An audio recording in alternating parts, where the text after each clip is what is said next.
Okay, market निचले स्तर से रिकवर हुआ है वीरू जी। 25,024 का स्तर देखा हमने। अब 25,181 के लेवल से हमने थोड़ी सेलिंग देखी, फिर लो लगाया, फिर वहां से रिकवरी होती हुई नजर आई। बैंक निफ्टी ने भी ऐसा पैटर्न दिखाया है। कैसे लग रहे हैं आपको जिस तरीके से रिकवरी दिखाने की कोशिश की है मार्केट ने? निफ्टी और बैंक निफ्टी के लिए कौन से लेवल्स अब इंपॉर्टेंट नजर आ रहे हैं और क्या करना चाहिए आज के लिहाज से ट्रेडर्स और इन्वेस्टर्स को?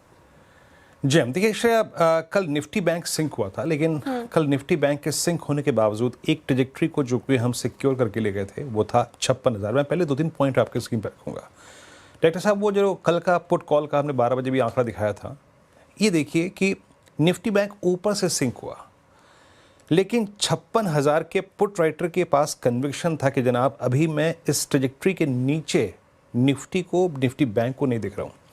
तो हमारे पास एक चीज़ नेगेटिव थी कि वो ऊपर से सिंक हुआ था, लेकिन 56,000 के पुट का OI अभी भी 13 लाख का, ये इंडिकेट कर रहा था कि 56,000 के नीचे बैंक निफ्टी बहुत ड्रिफ्ट नहीं करेगा। और दूसरी चीज़ क्या थी? दूसरी चीज़ थी निफ्टी IT का बदस्तूर एक स्ट्रॉन्ग ट्रेजेक्ट्री पे चलना। पहले पार किया 10 34,500 पे, फिर 34,800 पे पार किया 20, और आज सुबह श्रेया निफ्टी IT ने 50 डे एक्सपोनेंशियल एवरेज को पार कर दिया, 12 बजे के आसपास पार किया। मैं एक बात कह देता हूँ, हिस्टोरिकली निफ्टी IT जब भी 50 डेमा के ऊपर निकलता है तो याद रखिएगा 50 डेमा से 100 डेमा तक का ये सफ़र बहुत बड़े एग्रेशन के साथ तय करता है। ये हिस्टोरिकली है, और यही एक कारण था कि मैंने आज सुबह एक व्यू बनाया था कि मैं अभी ट्रेजेक्ट्री कॉल 25,000, 25,000 20, 25,000 30, जो कि कल भी मेरा बेसमेंट था, लेकिन मैंने कमेंट्री में लिखा था एग्जैक्टली 25,000 के निफ्टी नज़दीक आएगा तो मैं उसको बाय करूंगा। 25 जरा बेसमेंट लिखे आइए प्लीज़, और चौथी पांचवी लाइन लिखी हुई थी एग्जैक्टली 25,000 बाय जोन होगा। और ये जब तक पहला बेस है, नो शॉर्टिंग थॉट्स। क्यों? हमें डिलीवर करके दिया था 10, 20, 50 ने निकाला था इस जोन से बाहर, और अगर हम उस पर लौट के आए भी तो कोई दिक्कत की बात नहीं है। तो stay long, by dips closer to 25,000 और पहले बेस के आसपास, ये स्पष्ट लिखा था स्ट्रेटेजी में। आज पहला मार्क क्या रहेगा जहां पे जाके हमें तय करना पड़ेगा कि हम ऊपर जाएंगे या नहीं जाएंगे? सुबह श्रेया पहला कोलैप्स आया 25,119 से, ये देखिए गया, सिंक हुआ, आया नीचे, अपनी स्ट्रेंथ को रिकलेक्ट किया। कहां से? 25,000 के पुट राइटर्स के जोन से उसने अपनी स्ट्रेंथ को रिकलेक्ट किया। उसने इर्द गिर्द देखा कि जनाब मेरे साथ कंट्रीब्यूटर कौन से होंगे यहाँ पर मेरी ऊपर स्ट्रेंथ में कंट्रीब्यूट करने के लिए। आया, स्ट्रेंथ को रिकलेक्ट किया, 119 पार किया, 151 पार किया, एंड फाइनली इट्स स्ट्राइकिंग 186। और मैं अभी भी कह रहा हूँ 25,186 और 221, इट्स अ टफ वन। ये थोड़ा टफ जोन है क्योंकि बैंक निफ्टी अभी कंट्रीब्यूट नहीं कर रहा है। बट यकीन मानिए श्रेया, अगर 221 की ट्रेजेक्ट्री बाहर निकलती है, कटती है 25,186 और 221, तो एक तुरंत स्विंग टुवर्ड्स 25,263 पॉसिबल है। अगर आपने डिप्स को बाय किया तो आप अच्छे खासे 150-200 पॉइंट के स्विंग पे खड़े हैं इस वक्त। अभी इट्स जस्ट कि वो एक कैलकुलेटेड रिस्क लेना था अराउंड बेस। एक बार ऑप्शंस के स्टैट्स लेके आइए, क्या एग्रीमेंट है, क्या सेंस है इस वक्त ऑप्शन राइटर्स का, एक बार उसको देखने की कोशिश करते हैं। We are at day high, इस वक्त हम दिन के सर्वोच्च स्तर पे खड़े हैं। लेके आइए जरा 25,000 का आउटस्टैंडिंग वाई देखिए, 1.5 करोड़ का। और आज 10:30 से लेकर 12:30 और 12:30 से लेकर 1:30 के बीच में एक चीज क्या हुई है, वो 25,000 का कॉल राइटर उठ के ऊपर आया है। लुक एट पुट राइटिंग, 80,000 जो पुट बिकी हुई थी वो अब 1 करोड़ बिक गई है 25,100 पे, यानी सिंपली मीन आपका बेस ऊपर आ रहा है। और आप एक चीज देखिए श्रेया, 25,200 का आउटस्टैंडिंग अब 1.5 करोड़ का है, 1.25 करोड़ का है, अप्रोक्सीमेटली 1.36। ये टफेस्ट जोन है 25,300 के कंपैरिजन में, 25,400 के कंपैरिजन में टफ जोन है 25,200, जैसे कि मैंने आपको कहा अभी। तो 25,186 और 25,221 अगर ये कटा तो निफ्टी आपको ऊपर से 50 पॉइंट 60 पॉइंट और जोड़ के देगा। ये मेरी अप्रोच है निफ्टी पर। बिगेस्ट ब्रेकआउट अबाउट 221, और एज पर फ्रेश स्टेट्स जिस प्रकार की पुट राइटिंग हुई है 25,100 पे, अगर कोई भी डिप आता है टुवर्ड्स 25,100, 25,080, मैं उसमें बायर हूँगा। अब एक बार फिर से आपका बेस उठ के ऊपर आ गया है। जो बेस कल 50 डेमा पे था, 10 डेमा पे था, 20 डेमा पे, वो फिर उठ के अब 25,050 और 25,020 के जोन में है श्रेया। बिल्कुल, market at days high, Nifty 134 अंक चढ़कर डेज हाई के आसपास 178 के लेवल पर कर रहा है कारोबार। निफ्टी पे स्ट्रैटेजी सटीक बैठी वीरेंद्र जी, लेकिन बैंक निफ्टी हालांकि उतनी कंट्रीब्यूशन नहीं आई जिस तरीके से आईटी पार्टिसिपेट कर रहा है, लेकिन फिर भी इसने देखिए आज के सेशन में निचले स्तरों से अच्छी रिकवरी दिखा दी और प्राइवेट पीएसयूज भी करीब आधा फीसदी चल चुके हैं। और आपने जैसा कि कहा ओआई ये संकेत दे रहे थे कि 56,000 के नीचे तो नहीं जाएगा। क्या लग रहा है बैंक निफ्टी पर अब क्या अप्रोच होगी और साथ ही स्ट्रॉन्ग नजर आ रहा है क्या बैंक निफ्टी? देखिए, स्ट्रॉन्ग शब्द का इस्तेमाल नहीं करूंगा मैं, स्केप्टिकल, बायर भी सेलर भी। डॉक्टर साहब वो सुबह के पिरामिड्स ले आइए बैंक निफ्टी के, जो सुबह हम मॉर्निंग कॉल में बात कर रहे थे, 12 बजे भी बात कर रहे थे। शायद आप इस डायग्राम को देखिए, सिंपली आपने बेची है कॉल, मैंने बेची है पुट, हम दोनों क्या कह रहे हैं? 56,000 का कॉल राइटर पुट राइटर दोनों क्या कह रहा है? आप कह रही हैं 56,200 से ऊपर नहीं निकलेगा, मैं कह रहा हूँ 55,800 के नीचे नहीं जाएगा। हम दोनों का एग्रीमेंट है कि Nifty bank will drift and move in closer trajectory of 56,000, 56,000 के इर्द गिर्द घूमेगा। यही सुबह बात हुई थी मेरी, और मैं शॉर्टिंग तब तक नहीं करूंगा बैंक निफ्टी में जब तक कि बेस वन नहीं टूट रहा है। अब बेस वन लेके आइए स्क्रीन पे प्लीज एक बार।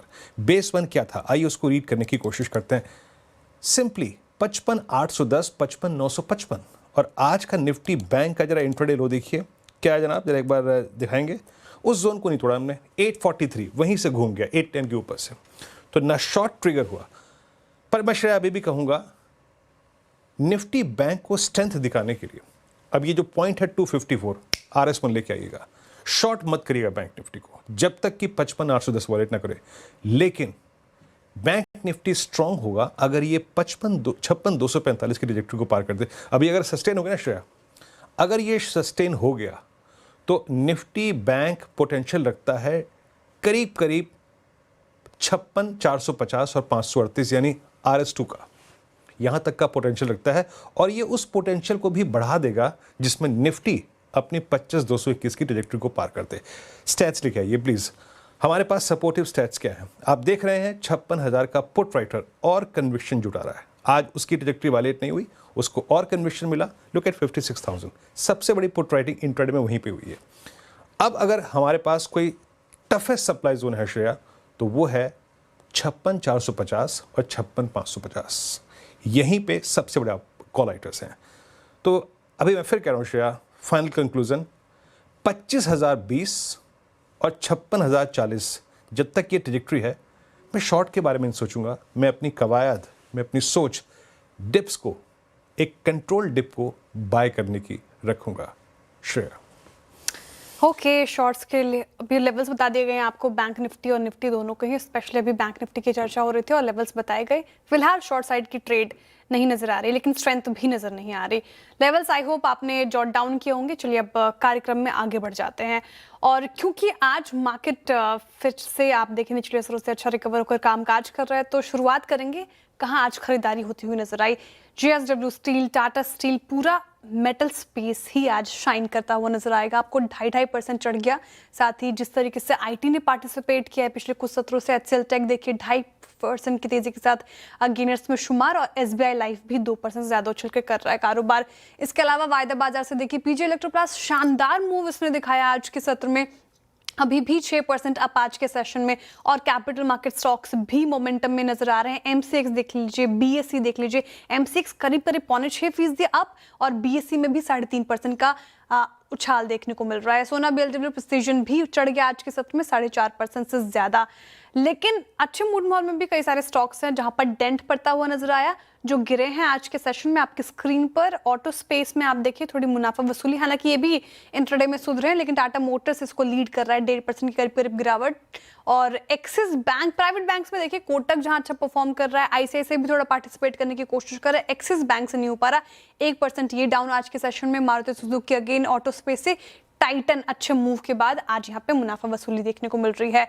इसके अलावा वायदाबार से इन्फो एज के Q2 अपडेट आए थे, फीके थे, स्ट्रीट ने पनिश किया है लगभग 2% के करीब नीचे। उनो मिंडा टूट गया 3% से ज्यादा, पॉलिसी बाजार 2% से ज्यादा टूटा, और TVS मोटर पर भी आज दबाव देखने को मिल रहा है करीब आधा फीसदी से ज्यादा। अब आगे बढ़ते हैं और कार्यक्रम का क्रम समझते हैं। फंडामेंटल राय देने के लिए हमारे साथ है JM फाइनेंशियल के आशीष चतुर्मोता, टेक्निकल कॉल्स लेंगे हम प्रकाश गाबा, मानस जायसवाल, शिल्पा राउत, अमित सेठ रोमिल मेहता और सुरुचित जैन जी से 2:15 पर इतनी मुद्दा बताएंगे आपको। मेटल शेयर में क्यों आज चमक जारी है। 2:20 पर कंचन नौटियाल बताएंगे आपको फार्मा की सेहत क्यों सुधरी। 2:30 बजे ये 3 मुद्दा बताएंगे टाटा ग्रुप के अंदर क्या चल रहा है। साथ ही कंचन नौटियाल बताएंगी टाटा के शेयर क्यों गिर रहे हैं। 2:40 पर आशीष चतुर्वेदी बताएंगे प्रेस्टीज स्टेज क्यों मजबूती दिखा रहा है। साथ ही 2:50 पर आशीष चतुर्वेदी ही बताएंगे आपको सिल्वर ETF ट्रेडिंग में क्यों जरूरी है सावधानी। 2:50 पर मार्केट बिग वॉइस में मसा जोड़ेंगे एमके इन्वेस्टमेंट मैनेजर्स के एग्जीक्यूटिव डायरेक्टर और फंड मैनेजर सचिन शाह। 3:05 पे डीलिंग रूम चेक। 3:15 पे BTST NSTBT। जी तो आपने श्रेया से कार्यक्रम का क्रम समझा और कुछ ट्रेंडिंग स्टॉक्स को। आइए ट्रेड्स को कलेक्ट करना शुरू करते हैं। मार्केट से day high Nifty day high पे ट्रेड कर रहा है, बस वो 25,186 का जोन अभी नहीं कटा है और bank Nifty at day high. Shilpa ji good afternoon, कार्यक्रम में स्वागत है आपका। शिल्पा जी आपका ट्रेड इस वक्त का। Good afternoon everyone. Virendra ji मेरा अभी के लिए ट्रेड रहेगा कैम्प्स में एक अच्छा अटेम्प्ट है, डे हाई की तरफ भी स्टॉक है। यहाँ पे 3950 से लेके 4000 आप एक्सपेक्ट कर सकते हैं। पूरे सेक्टर में भी स्ट्रेंथ है, तो कैम्प्स में 3800 की स्टॉप लॉस से फ्यूचर्स में आप लॉन्ग जा सकते हैं फॉर टारगेट्स ऑफ 3930 से लेके 4000। 3900 का कॉल ऑप्शन हमने प्रभुदास लीलाधर में 85 रुपीज के अराउंड इसमें दिया है रिकमेंडेशन। स्टॉप लॉस 60 का मेंटेन कीजिए and targets of 130+। Okay camps futures में खरीदारी की राय और पूरा कैपिटल मार्केट स्टॉक अगर आप देखें तो आज वहां पे रैली देखने को मिल रही है। गाबा सर गुड आफ्टरनून, बताइए आपके pick. Good afternoon Shreya. Stock का नाम है इंडिगो। इंडिगो का बहुत बढ़िया बेस बना है और इस बेस में पॉजिटिव बायस है। अब ट्रेड कर रहा है 5732 पर इंडिगो। मेरे ख्याल से 5700 का स्टॉप लगाना चाहिए, करीब 32 रुपए का। फर्स्ट टेक्निकल टारगेट करीब 5800 के पॉसिबल है इंडिगो। उसमें लगता है उड़ान है। हाँ उड़ान है इंडिगो में 57-27 और बहुत दिनों के बाद इंडिगो एक एज पे आके ट्रेड कर रहा है। डायरेक्टर साहब जरा चार्ट रखेंगे ये व्यूअर्स की हेल्प के लिए थोड़ा सा। मतलब 26 अगस्त के बाद पहली बार ऐसा हो रहा है कि इंडिगो अपने सारे एवरेजेस को क्रॉस करके ट्रेड कर रहा है with instances of short covering, यानी सेलर्स बैकफुट पे हैं, प्राइस ऊपर है। ये शॉर्ट कवरिंग के को संकेत होते हैं। यस इंडिगो अच्छी कॉल थी सर आपका, बड़ा अच्छा दिलचस्प स्टॉक पिक किया आपने। मानस गुड आफ्टरनून, आपका ट्रेड क्या है इस वक्त का। गुड आफ्टरनून वीरेंद्र जी। तो देखिए सीजी पार में खरीदारी करने की राय रहेगी। सीजी पार ने कंसोलिडेशन दिखाया था, आज कंसोलिडेशन के अपर बैंड को ब्रेक किया, 10 and 20 मूविंग एवरेज के ऊपर निकला, बेहतर वॉल्यूम्स भी दिख रहे हैं। आई थिंक यहाँ पर करंट लेवल्स पे खरीदारी करनी चाहिए। 754 754 रुपए के स्टॉप लॉस से खरीदारी करेंगे। 772 772 रुपए तक के टारगेट्स पॉसिबल है। ये कैश लेवल्स हैं। चाहे तो 760 का कॉल ऑप्शन ले ले, 23 रुपए पे ट्रेड हो रहा है। वहां पर आपको 19 रुपए का स्टॉप लॉस लगाना है और 32 रुपए के टारगेट सेट करना है। सीजी पार ये मैनेजर की पिक हो गई, डेज हाई पर कर रहा कारोबार, शानदार रैली इस पर्टिकुलर काउंटर में भी। अमित जी गुड आफ्टरनून, आपकी पिक। जी good afternoon Shreya ji, good afternoon Virendra ji and everybody on the panel. Shreya ji मैं टाटा स्टील के साथ जाऊंगा। टाटा स्टील अगर आप देखें तो एक लंबे अरसे से 170 172 पे जाके होल्ड कर जाता था। जब भी ये जोन्स आते थे क्लोजिंग बेसिस में, कहीं ना कहीं ये फॉल्टर करके वापस 166 167 की ट्रैजेक्टरी की तरफ आता था। फाइनली आज इसने ये हर्डल क्रॉस किया और अगर आप वॉल्यूम्स देखें तो दैट इज रिकॉर्ड। तो ये एक पोजिशनल बाय यहाँ पे है। टाटा स्टील आप बाय करें, 175.62 का इसका प्राइस है। स्टॉप लॉस रहेगा 172 का और टारगेट्स रहेंगे 185 के। ओके टाटा स्टील इस दौर की हाईएस्ट क्लस्टर पर ट्रेड करता हुआ टाटा स्टील, और सुबह भी हमारे पैनल में पिक किया गया था। सोमिल गुड आफ्टरनून, आपका ट्रेड इस वक्त का। Good afternoon to everyone. मेरा ट्रेड होगा मैक्स हेल्थ पर। एक छोटा सा inverted head and shoulder pattern बना है, वो ऊपर की तरफ टूट गया है आज। High top high bottom formation है। 200 डेली मूविंग एवरेज पे सपोर्ट लिया है आज के दिन में। Great setup for a short term trade. 1130 का स्टॉप लॉस रखेंगे और ऊपर में टारगेट होगा 1250। मैक्स हेल्थ के निचले स्रोत से अच्छी रिकवरी और हेल्थ के स्पेस में अच्छी खासी बाइंग आज के सत्र में 1.5% आप। चलिए टेक्निकल कॉल्स हो गए हैं पूरे, एक बार स्क्रीन पर आपके लिए शिल्पा जी ने पिक किया कैम्स। पूरे कैपिटल मार्केट स्टॉक्स में अच्छी खासी रैली, खरीदारी की राय उनकी तरफ से। टारगेट और स्टॉप लॉस आपके स्क्रीन पर 4000 तक के टारगेट वो देख रही हैं, 3800 का आपको स्टॉप लॉस मेंटेन करना है। गाबा जी ने कहा इंडिगो उड़ान भरेगा, यहाँ पे खरीदारी की राय। 5800 तक के टारगेट देख रहे हैं वो, 5700 का आपको स्टॉप लॉस मेंटेन करना है। मानस जी ने कहा सीजी पार यहाँ से दौड़ने को तैयार है, खरीदारी की राय उनकी तरफ से। 772 के टारगेट देख रहे हैं वो, 754 का आपको स्टॉप लॉस मेंटेन करना है। अमित जी ने टाटा स्टील पर दाव लगाया और शानदार रैली पूरे मेटल स्पेस में, शुरुआत से ही अच्छा ट्रेड करता हुआ 185 तक के टारगेट देख रहे हैं वो, 172 आपको स्टॉप लॉस मेंटेन करके चलना है। साथ ही अभी सोमिल जी ने मैक्स हेल्थ केयर पर बेट लगाई है। मैक्स हेल्थ केयर अच्छा लगता है इनको, 1250 तक के टारगेट देख रहे हैं वो, 1130 का आपको हालांकि स्टॉप लॉस मेंटेन करके चलना है। अब हमारे साथ आशीष चतुर्मोता जी जुड़ रहे हैं। आशीष जी गुड आफ्टरनून, स्वागत है आपका कार्यक्रम में। मार्केट एट डेज हाई, निचले से अच्छी रिकवरी हमें देखने को मिल रही है मार्केट में। ऐसे मूड माहौल में आपका इन्वेस्टमेंट आइडिया क्या होगा?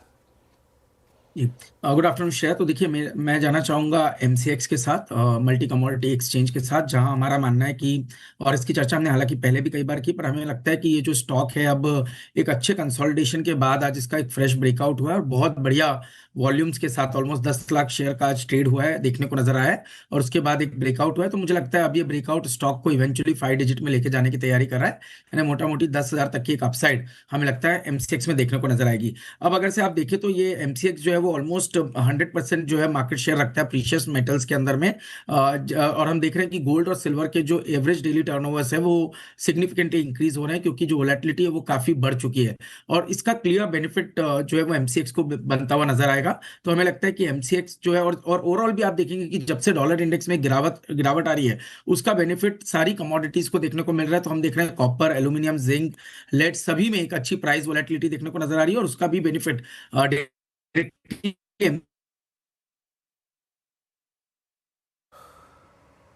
ओके, एमसीएक्स 8633 पर। अच्छा, एमसीएक्स में बड़ा वाइल्ड स्विंग। डेटा साहब जरा एक बार इंट्राडे चार्ट लेके आइएगा, एक बार इंट्राडे चार्ट। 12 बजे प्रशांत ने कॉल दी थी 8400 के आसपास, तब मैं थोड़ा देख के घबरा गया था। मैंने कहा यार इतना चलने के बाद आप कॉल ले रहे हैं। फिर वहाँ से 200 रुपये और भागा ये, आई मीन गजब। 8639 पे एक वाइल्ड मूव, और ये आज कॉल है आशीष चतुर्मोता जी की। पैनल की टेक्निकल कॉल्स और फंडामेंटल कॉल्स पूरी हो चुकी हैं, एक एक करके आपके स्क्रीन पे आएंगी, लेकिन इसके बाद कुछ ट्रेड्स को और हिट करना शुरू करते हैं जो कि अच्छा कर रहे हैं। एक बार लेके आइए फेडरल बैंक 207.80 पे, माना इसका ट्रेड था और कल भी था, आज भी सुबह बात हुई। एक ये, और दूसरा था एयू स्मॉल फाइनेंस बैंक का, वो मेरे ख्याल से राजेश सतपुते जी ने पिक किया था। इट एट 758, ये बैकफुट पे आ गया, लेकिन फेडरल में काफ़ी अच्छी खासी स्ट्रेंथ है। फिर लेके आइए आप जेएसडब्ल्यू स्टील, मेटल्स का सबसे स्ट्रॉन्गेस्ट अगर आप स्ट्रक्चर देखें along with I think Hindustan zinc, Hindustan copper, तो ये भी है। शिल्पा जी 1175 पे ये स्पेस रोल ओवर्स भी अपने साथ स्ट्रॉन्ग लॉन्ग लेके आया था, अब ये अनचार्टेड टेरिटरी में है। कैसे अप्रोच करें इस स्टॉक को? अब थोड़ा स्ट्रेच भी हो चुका है, बट टारगेट्स क्या नजर आ रहे हैं आपको जेएसडब्ल्यू स्टील पे? वीरेंद्र जी, यहाँ पे 1200 1220 तक के तो लेवल्स आपको आने चाहिए, बिकॉज सेक्टर में भी पूरा मोमेंटम है। यहाँ पे अगर किसी को ऑप्शंस के थ्रू ट्रेड करना है वो बेटर रिकमेंडेशन रहेगा, बिकॉज ऑलरेडी फ्यूचर्स में रनअप काफी है, स्टॉप लॉस थोड़ा स्टीप हो जाएगा। तो 1200 का कॉल ऑप्शन जो रफली 15 रुपए में ट्रेड कर रहा है, आप इसमें पार्टिसिपेट कर सकते हैं एक्सटेंडेड रैली के लिए। स्टॉप लॉस आप यहाँ पे 7 रुपए का मेंटेन कीजिए, टारगेट्स टुवर्ड्स 22 से लेके 25 आप एक्सपेक्ट कर सकते हैं। ओके, ये बात होगी जेएसडब्ल्यू स्टील की। टॉप गेनर्स में शुमार, शानदार रैली पूरे स्टील स्पेसेस वगैरह आप देखें स्टील स्टॉक्स में देखने को मिल रही है। आशीष चतुर्मोता जी, आपका नेटवर्क थोड़ा कमजोर था सर।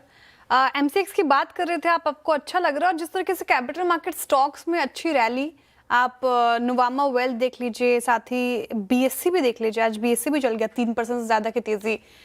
इन सब पर भी क्या व्यू रहेगा आपका?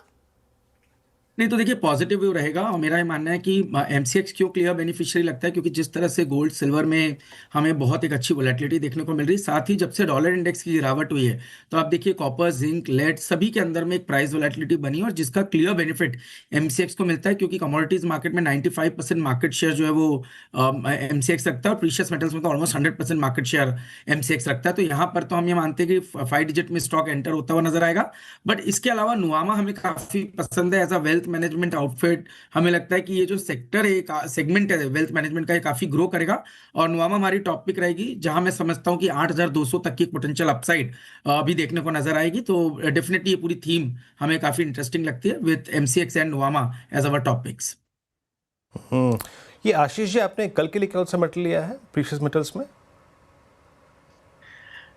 जी तो देखिए, मैं तो सिल्वर पे बहुत लंबे समय से पॉजिटिव हूँ। अरे In घर fact, में देने as के a लिए महाराज। disclosure- नहीं, मैं सिल्वर पे ही मेरी पोजीशन लूंगा जी।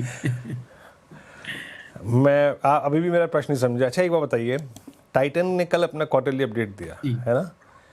टाइटन के अपडेट पर उन्होंने कहा कि जनाब मतलब जिस प्राइस पे उन्होंने ये वॉल्यूम जनरेट करे, और मैं ये रिपोर्ट्स में पढ़ रहा हूँ कि लोग अब जो lower I think carat gold है उस पर फोकस कर रहे हैं और ये शिफ्ट भी कर जाएंगे, ये जानते भी हैं। टाइटन के क्वार्टरली अपडेट पे आपका रिएक्शन कैसा है, क्योंकि अभी भी ये ऑल टाइम हाई ट्रेजेक्टरी के आसपास है, या फिर ज्वेलरी स्पेस में कुछ और आपके पास है, या फिर आप एमसीएक्स से काम चलाएंगे, या फिर आप मतलब मेटल्स में एक्सपोजर लेने के लिए जेम्स एंड ज्वेलरी में कुछ है आपके पास इस वक्त? नहीं तो देखिए वीरेंद्र, आप समझिए कि जैसे जैसे गोल्ड के प्राइसेस ऊपर जाएंगे, लोगों में एक डिस्कम्फर्ट रहता है एंट्री प्राइस के लिए, और वहां पर पे तब क्या होगा कि रिटेल जो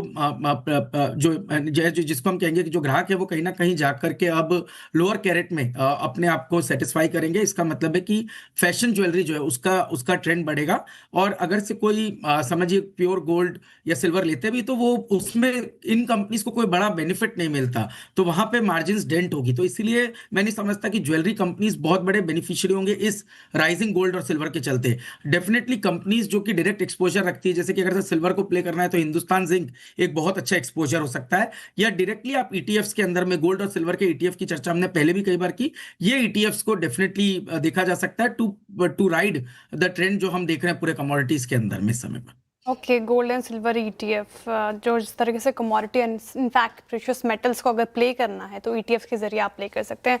वैसे वीरेंद्र जी, आपने टाइटन पे सवाल पूछा, ओकेजन के लिए आपने ले लिया, शॉपिंग कर नहीं ली? नहीं श्रेया, अभी हिम्मत नहीं है। अभी हिम्मत नहीं है इस प्राइस। दुकान देख कर आए थे कि नहीं सर? नहीं, वो भी नहीं देख के आए श्रेया। जिस गली जाना नहीं उसको क्या करना है अभी यहाँ पे, किसी और चीज़ से ही काम चलाएंगे, वस्त्र से काम चलाएंगे। आभूषण अभी इस वक्त हमारे बजट से बाहर है, यकीन मानिए। बिल्कुल, आप देखिए गोल्ड M6 फ्लैट मेटल पे रहते हैं, और यतिन जी मुस्कुरा रहे हैं, मतलब इन्होंने तो शॉपिंग कर ही ली है कल के लिए लग रहा है।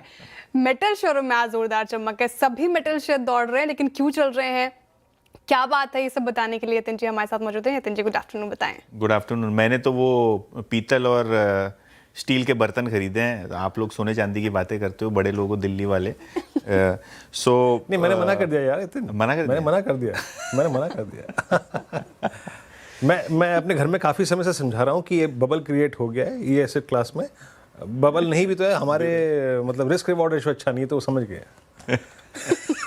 चलो, बहरहाल देखिए, मेटल शेयरों में चमक है। प्रेशियस मेटल्स में तो बात हो ही रही है, लेकिन अगर हम बात करें फेरस की, नॉन फेरस की, यानी स्टील, आयरन, कॉपर, एल्यूमिनियम, सब जगह एक ज़बरदस्त तेज़ी आपको देखने को मिल रही है। सबसे पहले अगर हम पर्टिकुलरली बात करें तो निफ्टी मेटल इंडेक्स में लगभग 1.5% की आज तेज़ी है, और इसका कारण सबसे बड़ा है टाटा स्टील और स्टील स्टॉक्स का मूव होना। अगर हम पर्टिकुलरली टाटा स्टील की बात करें तो यूरोप में जो टाटा स्टील को राहत मिली है वो काफ़ी बड़ी है, क्योंकि EU ने, यानी जो यूरोपियन कमीशन, इन्होंने डिसीजन लिया है कि कोटा बेस्ड सिस्टम के हिसाब से स्टील का इंपोर्ट किया जाएगा, और जैसे ही कोटा फुल हो जाएगा, अतिरिक्त इंपोर्ट अगर होगा तो उस पर 50% ड्यूटी लगेगी। इसके अलावा जो भी प्रोडक्शन यूरोप में होता है स्टील का, उसको एक प्रेफरेंस दिया जाएगा खरीदारी में। तो कहीं ना कहीं टाटा स्टील जैसी कंपनियों को फ़ायदा होगा, क्योंकि यूके में बहुत बड़ा ऑपरेशन है।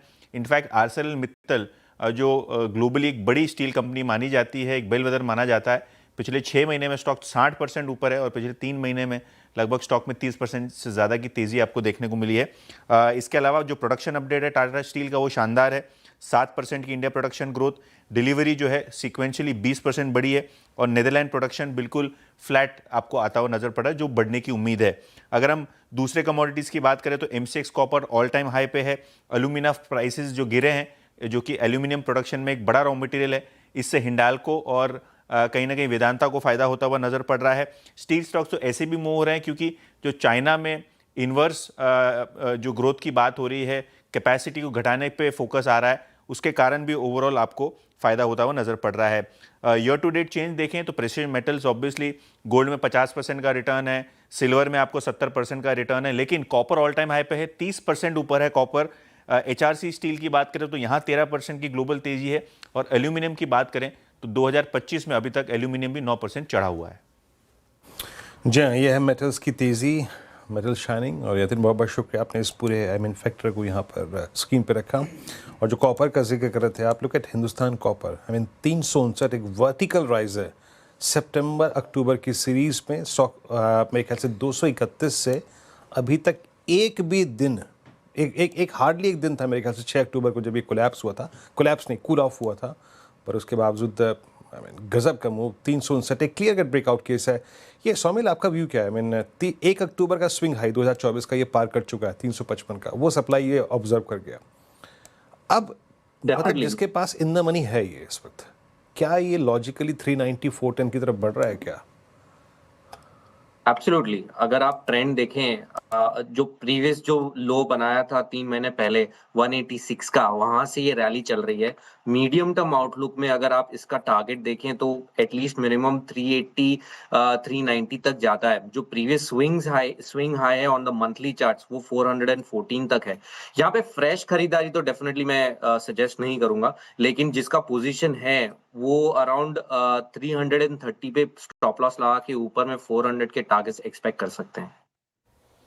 ओके, हिंदुस्तान कॉपर फिलहाल फ्रेश खरीदारी की राय नहीं है, लेकिन शानदार रैली इस पर्टिकुलर काउंटर में जिनके पास है वो होल्ड करके चल सकते हैं। 5% से ज़्यादा आप आज के सेशन में। चलिए अब रुक रहे छोटे से ब्रेक के लिए, लेकिन ब्रेक के उस पार बात करेंगे फार्मा सेक्टर के कुछ और बड़े स्टॉक्स की। बने रहिए सीएनबीसी आवाज़ के साथ।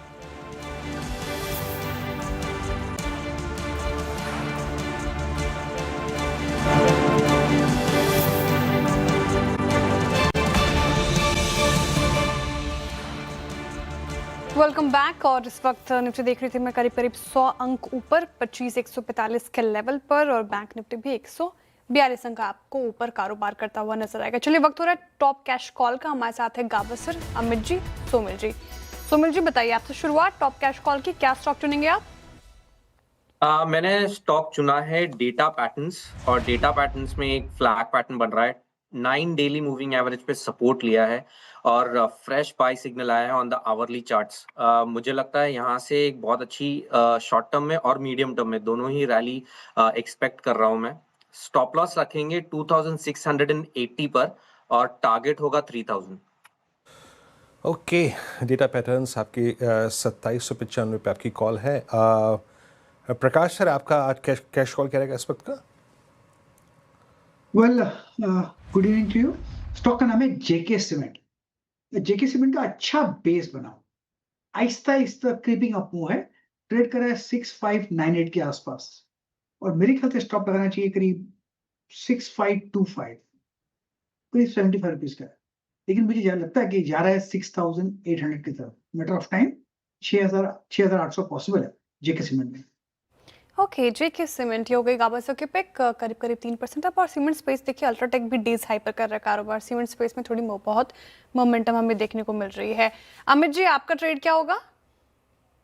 जी श्रेया जी, मेरा ट्रेड रहेगा स्विगी। स्विगी को अगर हम देखें तो इसने एक कम से कम 9-10 दिनों का एक कंसोलिडेशन किया था 10, 20 और 50 डेमा पे, ऑलमोस्ट 200 डेमा पे सपोर्ट लिया था, और आज इसका हम एक रेंज ब्रेकआउट देख रहे हैं विद गुड वॉल्यूम्स। पिछले 9-10 दिनों की कैंडल का हाई जो ऑलमोस्ट बराबर की थी, तो एक तरह का रेंज ब्रेकआउट यहाँ पे विजिबल है।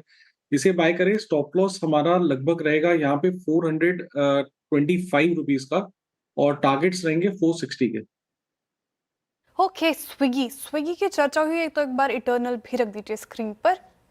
जिस तरीके से ये दोनों स्टॉक्स परफॉर्म कर रहे हैं, 3.5% से ज़्यादा तेज़ी आपको स्विगी में दिखेगी। इटर्नल थोड़ा सा आज कूल ऑफ हुआ डेज हाई से, करीब 1% अप है 344 के लेवल पर।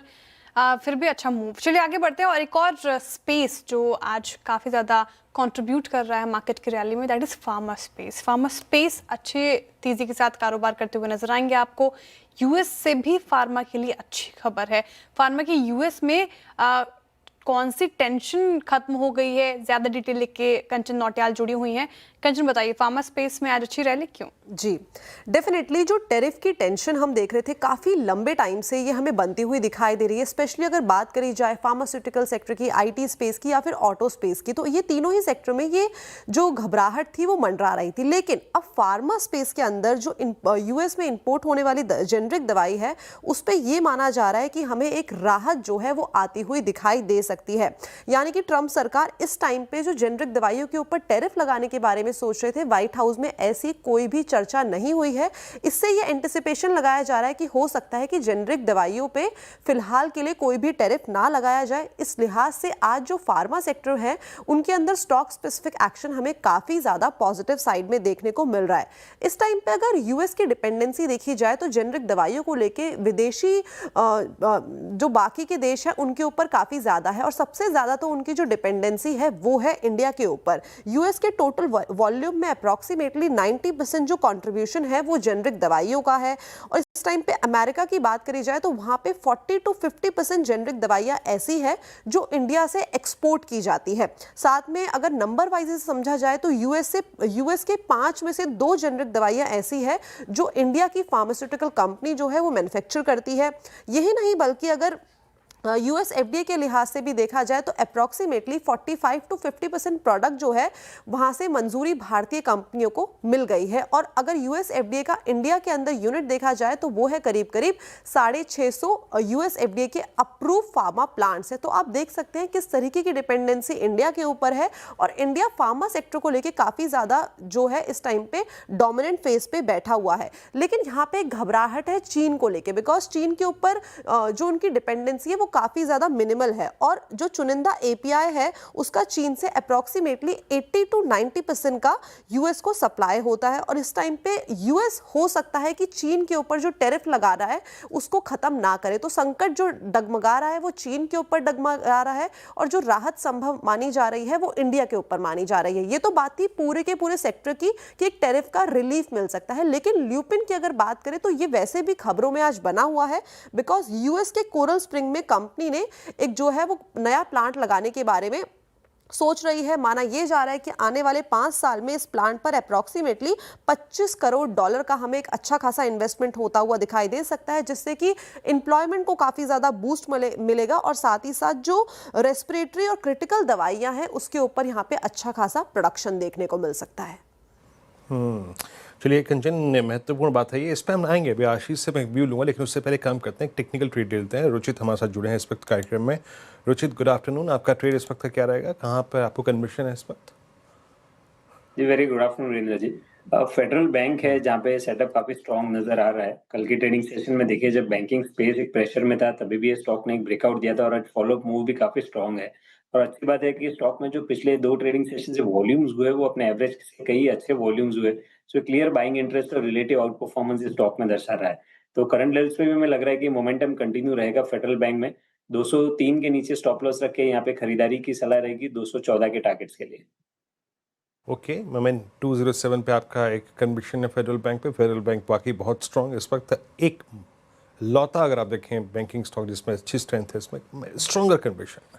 अच्छा Ashish, coming back to that, I think pharma issue, generic का एक फियर था वो I think out of picture है, जो टिप्पणी आई है ट्रंप प्रशासन की। दूसरी बात ये है वो कंपनियां भी जो अपने प्लांट्स वहाँ पे स्थापित करेंगे या फिर इवन इन्वेस्ट करेंगी वो भी इस टैरिफ के दायरे से बाहर आ जाएंगे। धीरे धीरे अगर आप देखें फार्मा में पिक्चर क्लियर हो रही है। फार्मा पे आपका टेक क्या है इस वक्त?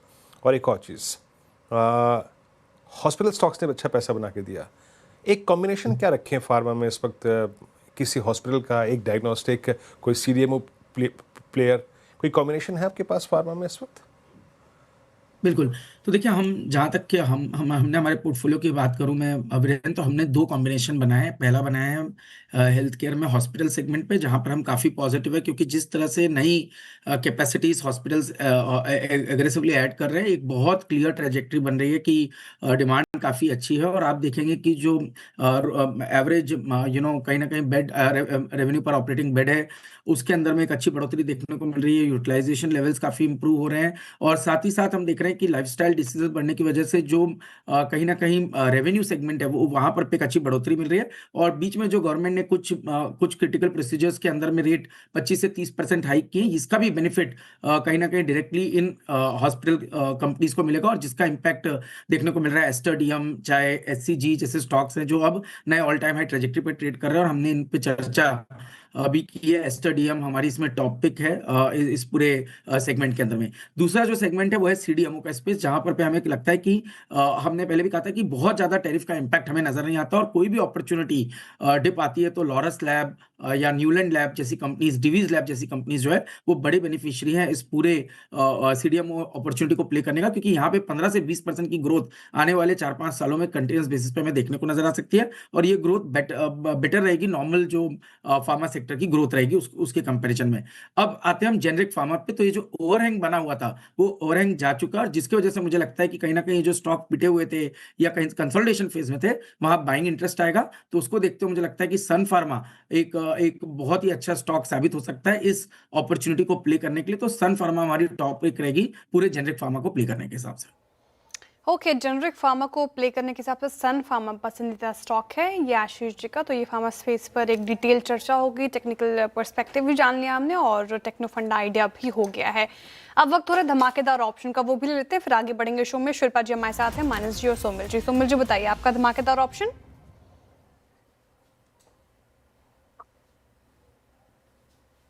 सोमिल जी, धमाकेदार ऑप्शन आपका।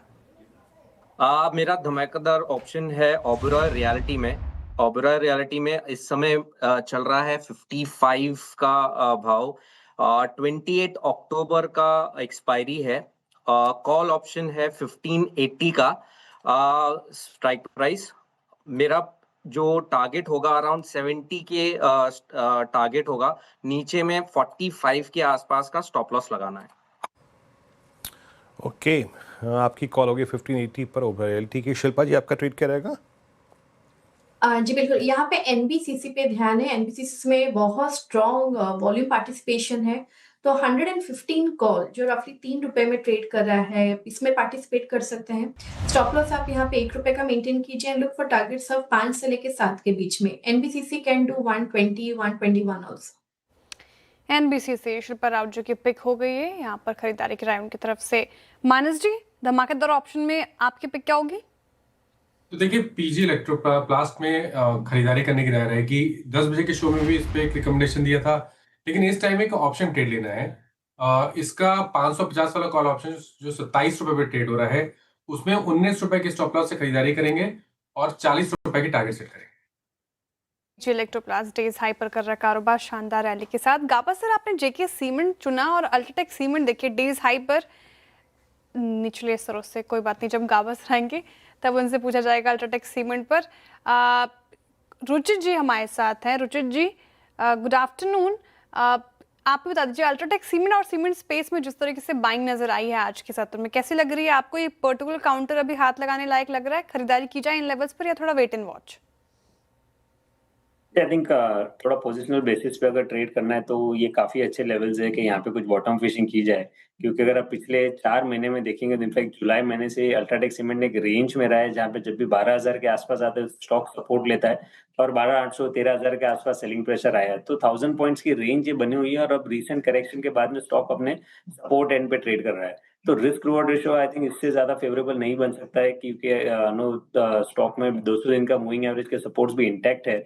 तो करंट लेवल्स पे डेफिनेटली यहाँ पे 11,800 के नीचे के स्टॉप लॉस रख के खरीदारी करनी चाहिए। ये पुल बैक मूव में जो higher end of the range तक भी जाता है, तो एटलीस्ट 12,500 12,600 तक के लेवल्स शॉर्ट टर्म में एक्सपेक्ट किए जा सकते हैं।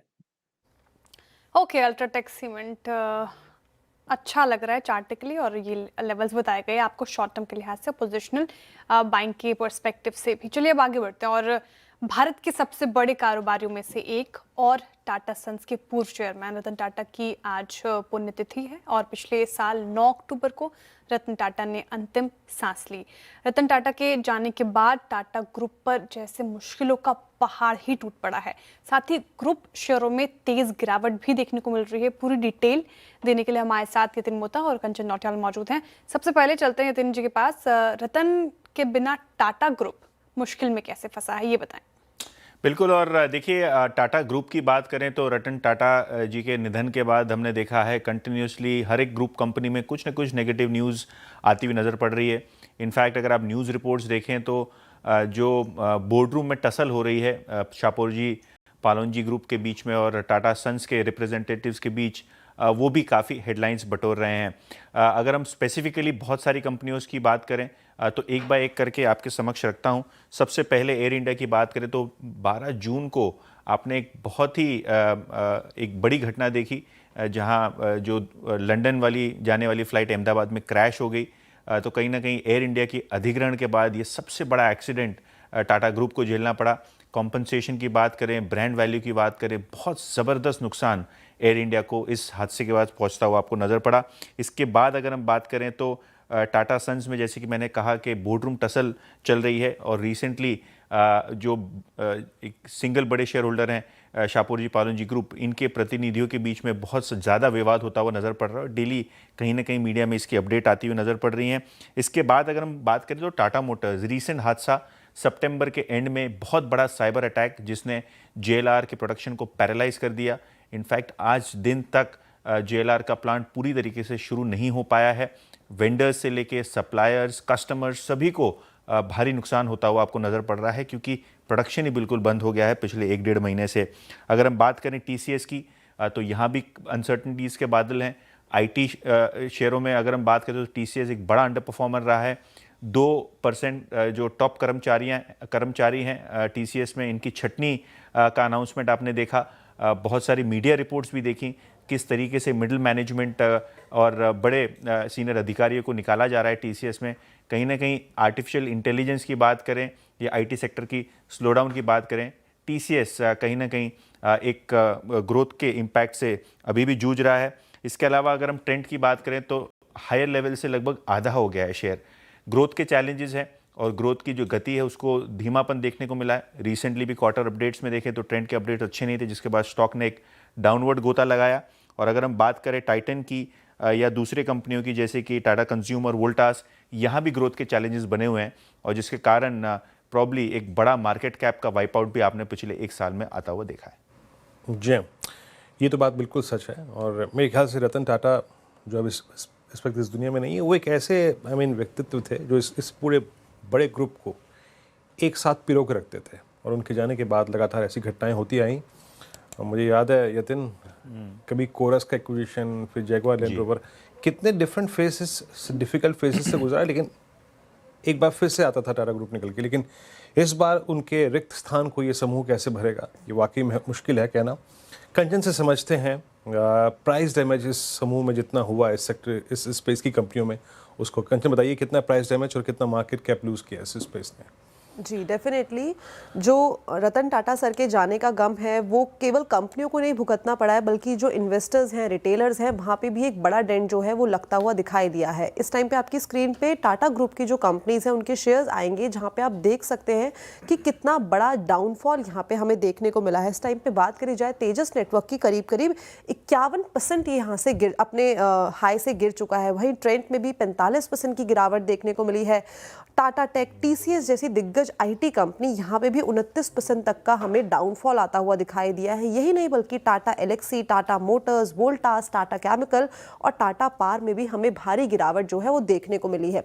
अब ये भारी गिरावट देखने को मिली है, लेकिन मार्केट कैप के लिहाज से देखा जाए तो यहाँ पे भी काफ़ी बड़ा चंक, करीब 6 लाख करोड़ का मार्केट कैप जो है पिछले 9 अक्टूबर 2024 से लेकर 9 अक्टूबर 2025 तक हमें इन कंपनी से वाइप आउट होता हुआ दिखाई दिया है। तो आप देख सकते हैं किस तरीके से जो वेल्थ है वो हमें इरोड होती हुई यहाँ पे दिखाई दी है। मार्केट कैप के लिहाज से बात करी जाए तो TCS का सबसे पहले नंबर आता है, जहाँ पे हम देखें तो वो था मार्केट कैप पिछले साल सेम दिन 15 लाख करोड़ का, जो कि गिर के अब करीब 11 लाख करोड़ पे ही रह गया है। टाटा स्टील में भारी गिरावट देखने को मिली है। तेजस अगर आप बात करें तो ये तो मार्केट कैप हमें आधा ही होता हुआ दिखाई दिया है।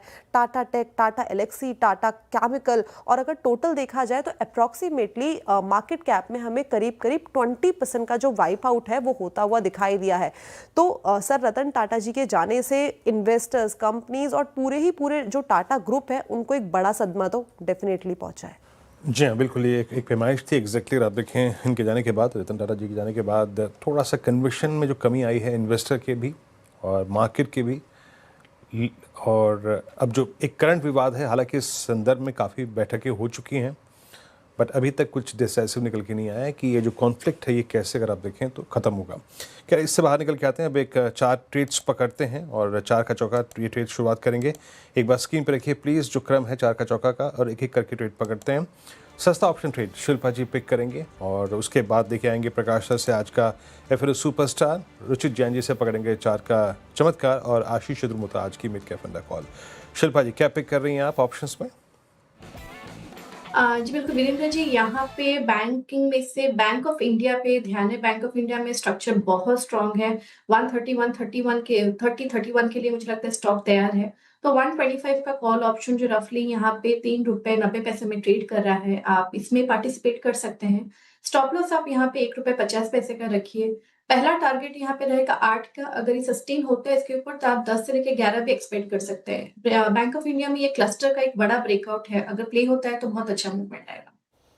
बैंक ऑफ इंडिया ये हो गई सस्ता ऑप्शन के लिए पिक। गाबा से बताइए आपका एफएनओ सुपरस्टार। ठीक, मेरा ध्यान है सोना अकाउंट्स पर। बहुत अच्छा अपमूव मिला है आज, और एक बढ़िया उस अपमूव में ब्रेकआउट भी मिला है सोना अकाउंट्स में। ट्रेड करा है करीब 426.50 के आसपास। मेरे ख्याल से 420-21 का स्टॉप लगा चलें, 4-5 रुपए का ज्यादा नहीं है। 440 पॉसिबल है। कल तक ये ट्रेड स्पिल ओवर हो सकता है सोना अकाउंट्स। सोना BLW बाय कॉल है आपकी। ये मतलब आज ये एक रिवर्सल ट्रेड के संज्ञा में आप इसे रख सकते हैं, अच्छा करता हुआ। रुचित, आपका ट्रेड क्या रहेगा चार्ट का चमत्कार? चार्ट के चमत्कार में स्विगी में खरीदारी की सलाह रहेगी।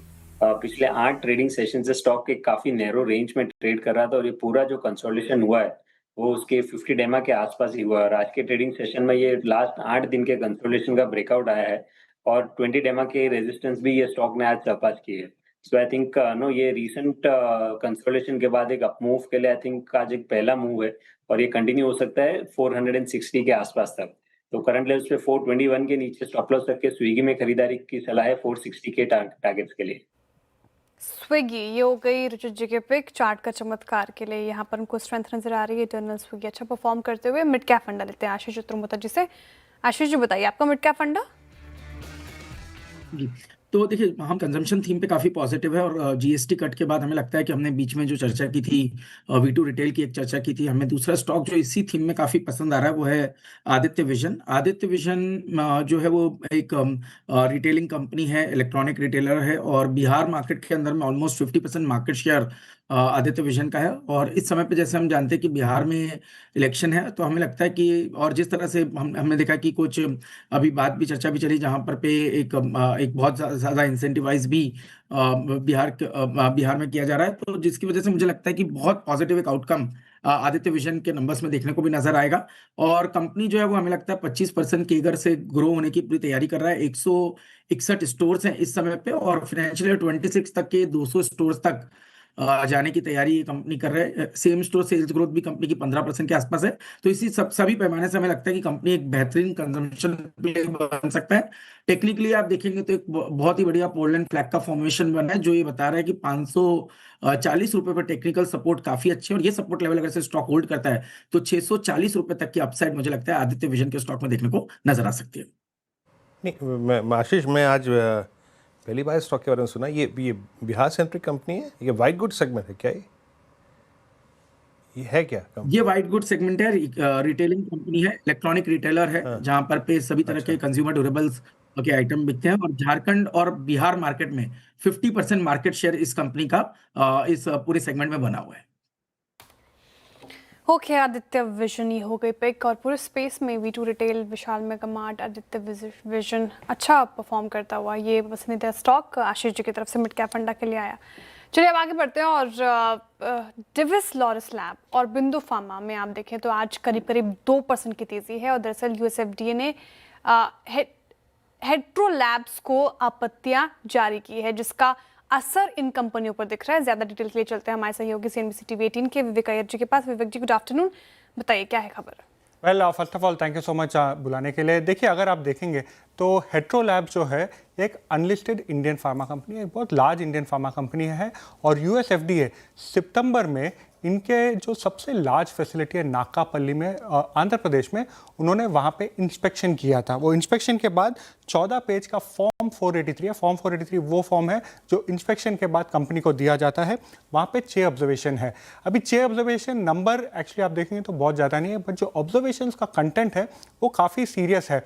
और हमने कई सारे एक्सपर्ट से बात की है, तो एक्सपर्ट्स हमें बता रहे हैं कि चांस है कि ये पर्टिकुलर फॉर्म 483 के वजह से कंपनी का जो प्लांट का क्लासिफिकेशन है वो एस्केलेट हो सकता है थोड़ा एडवर्स तरीके से। तो सबसे पहले हम देखते हैं कि व्हाट आर दी ऑब्जर्वेशंस। देखिए सबसे पहले ऑब्जर्वेशन ये है कि क्वालिटी कंट्रोल यूनिट जो है उसमें प्रोसीजर्स प्रॉपरली फॉलो नहीं हो रहे थे, और उससे भी ज़्यादा इंपॉर्टेंट एक लाइन यूएस एफडीए ने फॉर्म 483 में बोला है कि एक अनरजिस्टर्ड टेस्टिंग लेबोरेटरी था कंपनी के प्रीमाइसेस के बाद जो रजिस्टर्ड नहीं था। ये एक काफ़ी सीरियस कंसर्न है हेट्रो लैब्स के लिए। उसके बाद और 5 ऑब्जर्वेशन है, और अगर आप देखोगे छठा ऑब्जर्वेशन जो है उसमें लिखा है कि failure to document out of specification results obtain from this unregistered facility. तो ये जो 2 ऑब्जर्वेशन है काफ़ी सीरियस है, बाकी के ऑब्जर्वेशंस काफ़ी रूटीन है। बट हमने कई सारे एक्सपर्ट से बात किया, उनका मानना है कि पॉसिबल है कि ये एस्केलेशन हो सकता है ये पर्टिकुलर फैसिलिटी का। हमने अभी बात कर लिया हेट्रो के बारे में, अब समझते हैं ये क्यों और क्या इम्पैक्ट करता है इंडियन लिस्टेड कंपनीज में। सबसे पहले आप लॉरस लैब्स में बात कीजिए। हेट्रो जो है नंबर 2 प्लेयर है एंटी रेट्रोवायरल्स में, ARV में, स्पेशली HIV सेगमेंट में। लॉरस और एक बहुत बड़ा प्लेयर है, और लोगों का मानना है कि अगर सप्लाई डिसरप्शन आया तो लॉरस को वन टाइम बेनिफिट इंपैक्ट आ सकता है जब तक ये फैसिलिटी पूरी तरीके से स्टार्ट नहीं होता है। अगर यही फैसिलिटी के आप अगर प्रोडक्ट्स को एनालाइज करेंगे तो ऑरोबिंदो फार्मा जो है उसके साथ कई सारा ओवरलैप है। Again Aurobindo pharma and Divi's labs, यही कारण प्रोडक्ट ओवरलैप की वजह से लोगों का मानना है कि वो बेनिफिट कर सकते हैं। नुवामा ने भी यही कहा है, उन्होंने हमारा स्टोरी को देखा है, नुवामा में कहा है कि प्रोडक्ट ओवरलैप है काफ़ी ऑरोबिंदो और लॉरस लैब्स में। और आप देख सकते हैं ये सब स्टॉक्स में आज कई तेजी दिखाई दे रहे हैं। Number 1 due to the pharma positive news flow that is come from White House, और दूसरा जो है ये पर्टिकुलर डेवलपमेंट हेट्रो लैब्स की तरफ। हेट्रो लैब्स, विवेक बहुत शुक्रिया आपका। और देखिए 3 स्टॉक्स इन कंसंट्रेट, मतलब इसका इम्पैक्ट दिवीज लैब, लॉरस और ऑरोबिंदो फार्मा। हम सुबह डिस्कशन कर भी रहे थे कि आज फार्मा में जहाँ पे सबसे ज़्यादा शॉर्ट्स प्लेस्ड हैं उसमें से कौन सा स्टॉक प्ले करने लायक है। Look at Laurus 865 D high पर आके ट्रेड करता हुआ, दिवीज को रखिएगा। बट अगर मैं सिर्फ टेक्निकल्स पे जाऊँ तो I think the best one is Divi's. कल तक बहुत स्ट्रॉन्ग मूव था लेकिन आज हल्का सा कोलैप्स हुआ। और जरा तीसरा रखिएगा दिवीज लैब, एक लॉरस और एक मेरे ख्याल से औरो है ना। और आपकी स्क्रीन पे आएगा 1123 पे आके ट्रेड करता हुआ। क्लीन चार्ट है ऑरोबिंदो फार्मा का। मानस आपका टेक क्या कहता है? लॉरस मैंने आपसे सुबह भी पूछा था, दिवीज थोड़ा सा स्केप्टिकल हो गया, बट ऑरोबिंदो में मेरे पास एक केस है कि शॉर्ट की गुंजाइश नहीं है और क्रिटिकल एवरेजेस को रिगेन करता हुआ एटलीस्ट अगर ये हमें 1160 1180 तक का भी स्कोप दे दे, क्या लग रहा है ये ऑरोबिंदो में पॉसिबल है? देखिए पहले डिस्क्लोजर है कि इस पे हमने अपने क्लाइंट्स को भी रिकमेंडेशन दिया हुआ है लॉन्ग साइड पे। औरों ने अपने 100 मूविंग एवरेज को रीगेन कर लिया है। मेरा समझना ये है कि क्योंकि वॉल्यूम्स के साथ ब्रेकआउट है इसलिए आप टारगेट बड़े सेट कर सकते हैं, करीब करीब 1180 1190 के। तो करीब 60-70 रुपए के अपमूव के लिए करंट लेवल्स पे आप खरीदारी कर सकते हैं। अब आपको स्टॉप लॉस 1104 का लगाना है, ये कैश लेवल है। ओके, और बिंदु फार्मा 5% अप आज के सेशन में, डेज हाइपर कर रहा है कारोबार। ऑटो एंसिलरीज कंपनीज, गावस्कर ने भी थोड़ी देर पहले सुझाया था चार्ट का चमत्कार के लिए सोना कॉम्स। एक बार रखिए सोना कॉम स्टार स्क्रीन पर, और वहाँ पे अच्छी खासी तेजी आज के सेशन में, डेज हाइपर कर रहा है कारोबार, वायदा के टॉप गेनर्स में शुमार है। लेकिन इसके उलट देखिए आप यूनो मिंडा पर डेज लो की तरफ कारोबार करता हुआ 4.5% का डेंट इस पर्टिकुलर काउंटर में पड़ता हुआ नजर आएगा। गावस्कर, यूनो मिंडा पे कोई शॉर्ट साइड ट्रेड बन रहा है क्या? एक्चुअली सुबह से एक शॉर्टिंग तो अपॉर्चुनिटी बनती है। एक एग्जॉशन पैटर्न था यूनो मिंडा में, अब काफी गिरा है कल और आज में। यहाँ पर शॉर्ट है तो कंटिन्यू कीजिए शॉर्ट, स्टॉप लॉस लगाइए 1280 का। अगर शॉर्ट करना है तो अब भी 1280 का स्टॉप लगा सकते हैं। नियर टर्म टारगेट 1200 पॉसिबल है तो short kind of reversal pattern है, classical reversal pattern Uno Minda short. Uno Minda short की ट्रेड फिलहाल और काफ़ी कमजोरी इस पर्टिकुलर काउंटर में।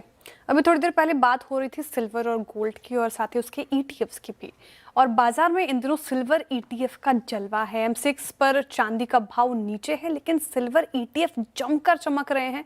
लेकिन इस चमक से क्यों बचने की जरूरत है, समझाने के लिए आशीष चतुर्वेदी मौजूद हैं। Ashish, good afternoon. ETF silver ETF से बच के रहना चाहिए? देखिए, बच के खरीदना चाहिए, या फिर अगर आप बेच भी रहे हैं तो भाव देखकर बेचें। ये समझना बहुत इंपॉर्टेंट हो जाएगा क्योंकि जैसे कि आप अभी बता रहे थे कि सिल्वर सबसे ज़्यादा बचेंगे इस साल में। सिल्वर एक ऐसी कमोडिटी जिसने ज़बरदस्त रिटर्न्स दिए हैं और इसमें तो अभी और मल्टी डेकेड बड़े ब्रेकआउट्स की बात की जा रही है, तो एक बड़ा इम्पैक्ट है। साथ में अगर आप देखें तो यहाँ पर लोगों को अब फोमो भी हो रहा है। अब फोमो के चलते अब जिन्होंने ये रैली मिस कर दी थी, ग्लोबल अनसर्टिनिटी के चलते सोने चांदी दोनों में ज़बरदस्त बढ़त है, अब फोमो के चलते वो ETF में खरीदारी कर रहे हैं और जो चाहे जो ETF मिल रहा है, जिस भाव पर मिल रहा है खरीदारी कर रहे हैं, देख भी नहीं रहे कि क्या कोरिलेशन होना चाहिए। सो आमतौर पर मैं आपको एक एग्जांपल के माध्यम से समझाता हूं कि अगर आप निफ्टी की ETF अभी देखें और निफ्टी का देखें प्राइस, तो दोनों में जो परसेंटेज डिफरेंस होगा इसमें बड़ा माइनर डिफरेंस आपको देखने को मिलेगा। लेकिन ये स्थिति सिल्वर के ETFs में बिल्कुल भी नहीं है। अब अगर आप देखें तो डिमांड इतनी ज़्यादा देखने को मिल रही है और जैसे कि मैंने बताया कि खास तौर पर जो लो लिक्विडिटी वाली ETFs हैं, यहाँ पर देखें तो ज़बरदस्त उछाल आपको देखने को मिल रहा है और इसके बीच में कोई भी तालमेल देखने को नहीं मिल रहा। जो कोरिलेशन होना चाहिए 1:1 का कोरिलेशन, वो बिल्कुल भी आपको देखने को नहीं मिल रहा है। अब आज कुछ सिल्वर के ETFs मैं आपको बताता हूँ, आपकी स्क्रीन पर भी फ्लैश हो रहे हैं। अब आप देखिए कि क्या ज़बरदस्त मूव्स यहाँ पर देखने को मिल रहे हैं। टाटा सिल्वर ETF 9% ऊपर है, SBI का सिल्वर ETF ये करीब करीब 4% ऊपर है, HDFC सिल्वर ये 7-8% की, यानी 5 से लेके 12% की रेंज में, क्योंकि ये तो 4-5 ही मैं आपको दिखा पा रहा हूँ। बहुत सारे सिल्वर के ETF हैं जिनमें दिन के दौरान अगर आप देखें तो 50-70 लाख रुपए का कारोबार होता है। इनमें बहुत बड़े मूव्स देखने को मिल रहे हैं, 10-12%। वहीं आप MCX का चार्ट भी अपनी स्क्रीन पर देख पा रहे हैं कि कोई तालमेल ही नहीं है। MCX सिल्वर फ्लैट चल रहा है, लेकिन ETF यहाँ पर अगर आप देखें तो ज़बरदस्त मूव देखने को मिल रहा है। तो अगर आप सिल्वर में ETF के निवेश करना चाहते हैं, कर रहे हैं, अच्छी बात है, लेकिन देख लीजिएगा कि ऐसा ना हो कि आपके खरीदने के बाद ये प्राइजेस कूल ऑफ हो जाए, नुकसान हो जाएगा। तो पहले प्राइजेस चेक कर लें, पहले प्राइसेस चेक कर लें। मैं एकदम से बीच में टपक रहा हूँ, शुक्रिया आशीष। जो बात आशीष ने कही वो बहुत ज़रूरी है, क्योंकि मैं अभी एक शो कर रहा था, एक्चुअली 2 शो कर रहा था, तो उसी में से एक शो था जो मैं नीलेश भाई के साथ किया है। क्योंकि जो ETFs है ना, ETF इन्वेस्टिंग में इस समय एक बहुत बड़ा रिस्क आप ले रहे हैं ETF इन्वेस्टिंग में, वो है कि आप जो ये आशीष बात भी कर रहे हैं प्रीमियम की, कि आप एकदम से बहुत ज़्यादा प्रीमियम दे रहे हैं इसके ऊपर। 10% का प्रीमियम हो गया सिल्वर ETF में इस समय, गोल्ड सिल्वर जो फिजिकल सिल्वर है उसके मुकाबले। इसका मतलब ये है कि प्राइसेस कम से कम 10% भागेंगे तब तो आप पॉजिटिव में आएंगे, तो वो एक रिस्क रहेगा, ठीक है। और 74% सिल्वर भाग चुका है ऑलरेडी इस साल, गोल्ड 63%, और ये पूरी की पूरी बाइंग जो है सेंट्रल बैंक्स की बाइंग की वजह से हो रहा है, तो एक रिस्क यहाँ पर श्रेया रहेगा। ओके, एक रिस्क तो यहाँ पर देखने को मिलेगा। बहुत शुक्रिया आशीष पूरी डिटेल में बातचीत हमें समझाने के लिए। वेलकम बैक सर ऑन कमाई का अड्डा। वैसे मैं देख रही थी, वेलकम बैक है, वेलकम वेलकम बैक। शुरुआत में मैं काफ़ी दर्शक के वो क्वेश्चंस देख रही थी कि कहाँ है अनुज सर, इसलिए वेलकम बैक, पहले वो आपको मिस कर रहे थे। मार्केट पे क्वेश्चन मेरा ये है कि निचले स्तरों से आप देखिए जिस तरीके से रिकवरी दिखाने की कोशिश की है आज निफ्टी, बैंक निफ्टी ने, और साथ ही ब्रॉडर मार्केट्स में जिस तरीके से आज अच्छी खरीदारी होती नजर आई, और साथ ही IT ने जिस तरीके से आज इंट्राडे में पार्टिसिपेट किया, इस पूरे अपडेट्स को कैसे देख रहे हैं आप, और अभी इन लेवल्स पर क्या व्यू है, फ्रेश व्यू मार्केट पर? बिल्कुल, देखिए आज सुबह हमने एक व्यू लिया था कि एक पहली ट्रेड प्ले होगी जिसमें आप 25-100 पे शॉर्ट करिएगा। वो ट्रेड थोड़ी चली, लेकिन उसके बाद आई थिंक जो बड़ी ट्रेड चली वो ये थी कि 25,000 अगर होल्ड कर जाए तो फिर आप एक लॉन्ग ट्रेड इनिशिएट कर सकते हैं, और वो इनिशिएट हुई है। मेरे ख्याल से अभी भी ये कहना बहुत जल्दबाजी होगा कि मार्केट में क्या वापस अब एक ट्रेंड बदला है, क्योंकि 25,200 से 250 का जो जोन है, पिछले 2 दिनों का हाई वहीं पर था, वहीं पर हम अटके थे। या तो हम इसको क्रॉस करके इसके ऊपर बंद हो जाएं श्रेया। अगर आप 25,225 के ऊपर भी बंद हो गए अगर, तो आई थिंक फिर वापस एक ये लगेगा कि कल वाला जो मूव था वो सिर्फ एक एबरेशन था, और फिर मार्केट वापस एक पॉजिटिव ट्रेंड लेने को तैयार है। आज की ट्रेड में जो पिछले 2 दिनों के मुकाबले जो ज़्यादा अच्छी चीज़ है ना, आज मिड कैप ने पार्टिसिपेट करा है। आज आप मिड कैप इंडेक्स देखिए, 550 पॉइंट मिड कैप इंडेक्स ऊपर है, पूरा 1% का मूव है। भले ही एडवांस डिक्लाइन में वो आपको ना दिखाई दे, एडवांस डिक्लाइन अभी भी ऑलमोस्ट 1:1 का है, लेकिन एटलीस्ट आज मिड कैप में पार्टिसिपेशन आया है। ये आई थिंक थोड़ी सी अच्छी चीज़ थी। जिन दर्शकों ने मुझे शो के शुरू में मिस किया उनसे माफ़ी चाहता हूँ, क्योंकि एक बहुत ही खास शो की मैं रिकॉर्डिंग कर रहा था। आप नीचे देख ही रहे हैं, जो 3 देश के सबसे दिग्गज फंड मैनेजर्स में से जो 3 नाम शामिल हैं उनके साथ मैं ये रिकॉर्डिंग कर रहा था, तो इस वजह से मैं थोड़ा सा आज शो में आपके साथ शुरू से नहीं जुड़ पाया। बिल्कुल, तो फिलहाल ये फ्रेश व्यू मार्केट पर। और कब ये लाइव होगा सर ये शो? लाइव तो हम कल करेंगे, हम इसके थोड़े से अंश कल प्ले करने वाले हैं।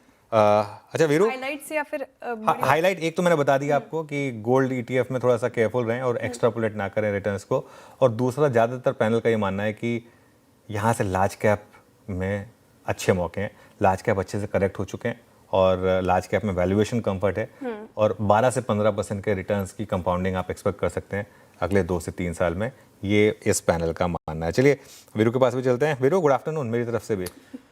गुड आफ्टरनून अनुज। हाँ, मतलब वही है, मैं भी यही पूछने वाला था कब ये शो ऑन एयर होगा। कल होगा तो बात करेंगे।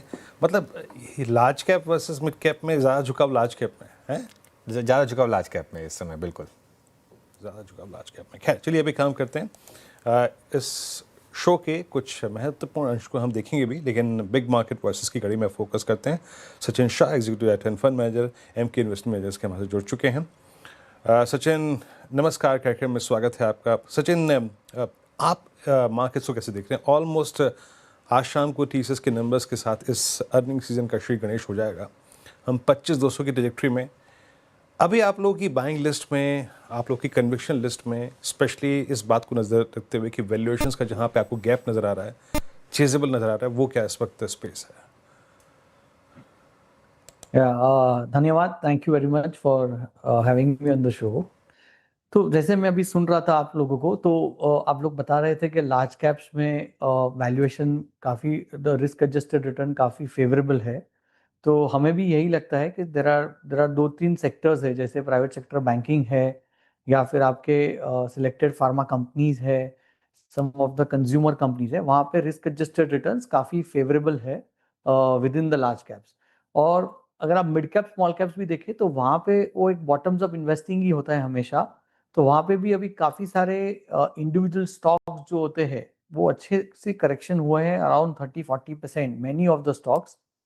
तो वहाँ पे भी सिलेक्टेड अपॉर्चुनिटीज तो है ही, बट वहाँ पे आपको एक थोड़ा सा एक्स्ट्रा विजिलेंट रहना पड़ेगा कि जहाँ पे अर्निंग्स ग्रोथ आने वाले हैं नेक्स्ट 3 से 6 क्वार्टर में। अगर वो नहीं आएंगे तो शायद ये स्टॉक्स में इमीडिएट रिटर्न नहीं मिलेगा। तो in the mid cap and small cap one will need to have very strong visibility of the earnings growth. और लार्ज कैप्स में clearly in the private sector banking and financial services, I think the valuations are very, very reasonable and risk adjusted returns, they seem to be much more superior. Okay, तो फिलहाल ये view. अब सवाल मेरा ये आपसे कि गुड आफ्टरनून श्रेया, बात करूँ जिस तरीके से आज मेटल स्पेस में हमें बाइंग नज़र आई है, आप देखें इस मेटल स्पेस को इन लेवल्स पर कैसे देखते हैं आप? साथ ही अगर आप सेग्रीगेट करना चाहें फेरस वर्सेस नॉन फेरस, तो आपका झुकाव किस तरफ है? एक्चुअली अगर आप देखें तो ओवरऑल मेटल स्पेस सितंबर महीने में काफ़ी आउट परफॉर्म किया है, which is actually most of the people including us, हम लोग भी काफ़ी अंडरवेट है ये सेक्टर में। So that has been a little bit of a surprise for sure. And within the ferrous non ferrous again I think there is a mix bag. So basically अगर आप देखेंगे non ferrous में, तो अगर copper अच्छा कर रहा है, एल्यूमिनियम अच्छा कर रहा है, लेकिन बाकी जो लेड है या जिंक है, they are not doing so good. Within the ferrous side, obviously steel is now started doing little better. So I think there is a mixed bag over there. But obviously I think there is जो एक बड़ा cell of था 2 महीने पहले, वो शायद वहां से एक अच्छा सा बाउंस आ गया है मेटल्स में। But it is a commodity business और जनरली हम लोग कमोडिटी बिजनेस में बहुत ज्यादा इन्वेस्टिंग नहीं करते हैं। ओके, अच्छा सचिन, ये इंश्योरेंस स्पेस पे आपका व्यू क्या है? हाल ही में हम डिस्कस भी कर रहे थे हमारी टीम के साथ एक खबर कि इन्होंने अपने मतलब डिस्ट्रीब्यूटर्स का कमीशन सब्सटेंशियली कम कर दिया है आफ्टर जीएसटी कट्स। आपका टेक इंश्योरेंस स्पेस चेज करने लायक है इस वक्त इस प्राइस पे? सी इंश्योरेंस बिजनेस जो है ये आपको काफी लॉन्ग टर्म व्यू लेना पड़ेगा, क्योंकि ये जो बिजनेसेस है पूरे फ्लोट के बिजनेसेस है, जो उनको इंश्योरेंस प्रीमियम मिलते हैं, उनके जो फ्लोट है उस पर उनका पूरा प्रॉफिटेबिलिटी निर्भर रहता है। सो अनलेस इन्वेस्टर का 5-10 साल 15 साल का अगर व्यू है, it becomes very difficult to create wealth over here. These are not businesses which you can take a 1 year 2 year view or those kind of things.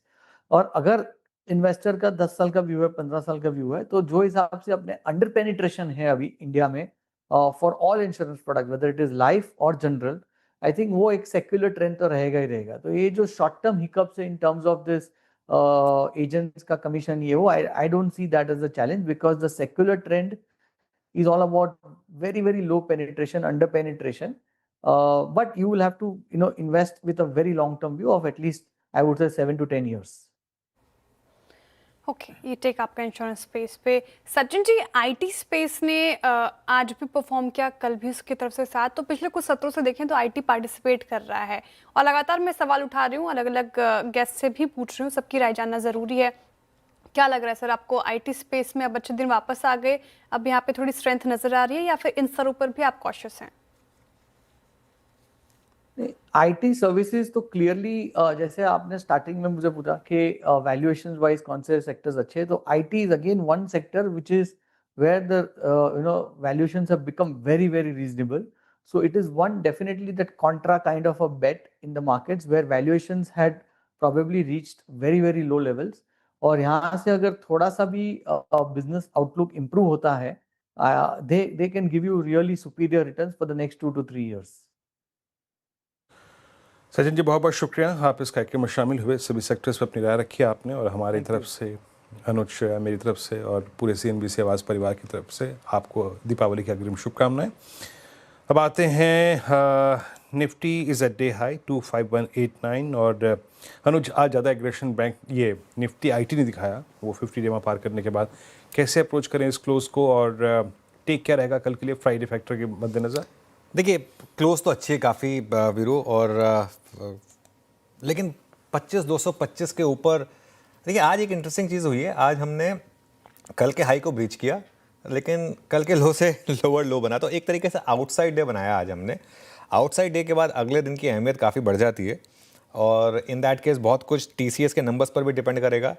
तो मैं तो अभी भी यही कहूँगा कि अभी न्यूट्रल रहें और कल एक फ्रेश व्यू लेंगे। एक बार TCS के नंबर्स आ जाएं, उसके बाद देखते हैं IT किस तरीके से रिएक्ट करेगा। एक चीज़ तो क्लियर है, मार्केट TCS के नंबर्स और में एक कॉन्फिडेंस के साथ जा रहा है। मार्केट को ये लग रहा है कि जो भी होगा शायद वर्स्ट प्राइस में है, और TCS क्या ही इससे ज़्यादा ख़राब कर देगा। मुझे कई बार ऐसी स्ट्रैटेजी में रिस्क लगता है, तो इसके लिए मैं हमेशा उनमें से हूँ जो बिलीव करता है कि आपको किसी बड़े इवेंट को प्रीएम्प्ट करने की ज़रूरत नहीं है। हमेशा कोई ज़रूरत नहीं है, आप भले ही 2% महंगा ले लें स्टॉक, लेकिन एक बार क्लैरिटी मिल जाए उसके बाद अगर आप लें तो कोई तकलीफ़ नहीं है। तो इसके लिए ये मेरी क्लोजिंग को लेकर अप्रोच रहेगी। क्लोज अच्छी है वैसे, इसमें कोई डाउट नहीं है, क्लोज अच्छी है, और मार्केट ने शॉर्ट्स को ट्रैप भी किया, ये बात भी क्लियर है। लेकिन अभी भी फ्रेश व्यू लॉन्ग को लेकर, क्योंकि 2 बार हम 25,225 पर ही अटके हैं, इसके लिए थोड़ा सा अभी भी मैं कहूँगा कि लॉन्ग कैरी करने में अभी भी थोड़ा सा मुझे एक ज़रूरत है कि थोड़ा सा एक कॉन्फिडेंस मिले, उसके बाद ही आप लॉन्ग पोजीशन कैरी कर सकते हैं। क्योंकि यहाँ पर थोड़ा सा एक रिस्क हमेशा रहता है कि अगर आप इन लेवल्स पर पोजीशन को कैरी करेंगे तो कहीं फंस ना जाए। लेकिन हाँ, एक चीज़ है कि थोड़ा सा मार्केट IT को लेकर शायद कॉन्ट्रा लॉन्ग ही सही, लेकिन कुछ ना कुछ मार्केट ट्राई कर रहा है TCS के नंबर्स को लेकर। चलिए कल की तैयारी करते हैं, फिर यतिन के पास चलते हैं पहले डीलिंग रूम चेक के लिए। Yatin, good afternoon. Good afternoon. और 2 स्टॉक्स जो आज फोकस में है, उनमें सबसे पहले angel one. Capital market stocks में, चाहे वो एक्सचेंज स्टॉक्स हों या ब्रोकर स्टॉक्स हों, काफ़ी अच्छा ट्रैक्शन आज के सत्र में, और ये काउंटर है जहाँ डीलर्स BTHT की रणनीति सुझा रहे हैं अक्टूबर फ्यूचर्स के लिए, जहाँ वो 2300 से लेकर 2320 तक के टारगेट्स देख रहे हैं। और आज काफ़ी सारे डोमेस्टिक म्यूचुअल फंड्स हैं यहाँ खरीदारी कर रहे हैं डीलर्स के हिसाब से। इसके अलावा टाटा स्टील और मेटल स्टॉक्स में आज चमक तो है ही, इसके बारे में चर्चा भी हुई है। तो ये भी एक काउंटर है जहाँ डीलर्स BTHT की रणनीति सुझा रहे हैं 180 से 82 के टारगेट्स के लिए। ओके, 2 स्टॉक्स टाटा स्टील आपके स्क्रीन पर आएंगे इस वक्त। टाटा स्टील और एंजल वन, यहाँ पे BTHT की राय डीलर्स की तरफ से, और दोनों ही स्टॉक्स पूरा कैपिटल मार्केट स्पेस, साथ ही मेटल स्पेस जिस तरह से आज परफॉर्मेंस दिखाई है रडार पर। अब इसी के साथ BTHT और STBT ट्रेड्स भी लेना शुरू कर देते हैं। गाबा सर बताइए, BTHT या STBT? BTHT, और मेरे ख्याल से ध्यान देना चाहिए SBI लाइफ पर। SBI लाइफ में बहुत अच्छा बेस बना है, इस डाउन मूव में रेजिलियंस है। ट्रेड कराए 1809 के आसपास, स्टॉप लगाएंगे 1800 का, 9 रुपए का। आई थिंक फर्स्ट टारगेट रहेगा 1830, 1830 SBI life. Okay, SBI life 1810 पे आपका बाय कॉल। मानस, आपका ट्रेड? तो देखिए NMDC के फ्यूचर में खरीदारी करेंगे, क्योंकि कंसोलिडेशन के बाद का ब्रेकआउट है। तो NMDC का फ्यूचर 79 रुपीज़ के आसपास ट्रेड हो रहा है। इसमें आपको स्टॉप लॉस लगाना है 77 रुपीज़ 50 पैसे का, 1.5 रुपये नीचे। लेकिन ऊपर की तरफ 82 रुपीज़ 50 पैसे तक के टारगेट आपको NMDC के फ्यूचर में देखने को मिल सकते हैं। शिल्पा जी बताइए, आप क्या कैरी करेंगी कल के लिए? जी अनुज जी, मैं SBTST NBCC पे ही कंटिन्यू करना चाहूंगी। बहुत स्ट्रॉन्ग वॉल्यूम पार्टिसिपेशन है, मुझे लगता है 117 118 SBTST आप एक्सपेक्ट कर सकते हैं। ओके, एनबीसीसी शिल्पा जी कैरी कर रहे हैं इसको। सोमिल जी, आप क्या कैरी करेंगे? बाय साइड पर सोलार इंडस्ट्रीज बाय करेंगे। एक छोटा सा कंसोलिडेशन है, just closing around 20 daily moving average, और मुझे लगता है कि ये कंसोलिडेशन ऊपर की तरफ टूट जाएगा। गुड सेटअप, स्टॉप लॉस होगा 13,950 और टारगेट होगा 15,000 का। ओके, सोलार इंडस्ट्रीज 14,206 पे आपकी बाय कॉल। रुचित, आप क्या पिक कर रहे हैं? BTST के लिए BSE में खरीदारी करके जाने की सलाह रहेगी। आज थ्रू आउट द डे हमने ये एक्सचेंज स्टॉक्स में चाहे MCX हो, BSE हो, काफी स्ट्रॉन्ग मोमेंटम देखा और क्लोजिंग भी अपने हाइस के आसपास ही दे रहा है। वॉल्यूम्स भी अच्छा है, वो ब्रेकआउट भी 50 डेमा के ऊपर स्टॉक ने दिया है। सो आई थिंक क्लोजिंग काफी अच्छी है, ये मोमेंटम कल कंटिन्यू रहना चाहिए। तो करंट लेवल्स पे 2280 के नीचे स्टॉप लॉस रखे 2400 के टारगेट्स के लिए BSE में खरीदारी करके जाए। ओके, चलिए BSE में खरीदारी करेंगे। अमित जी, आप क्या कैरी कर रहे हैं?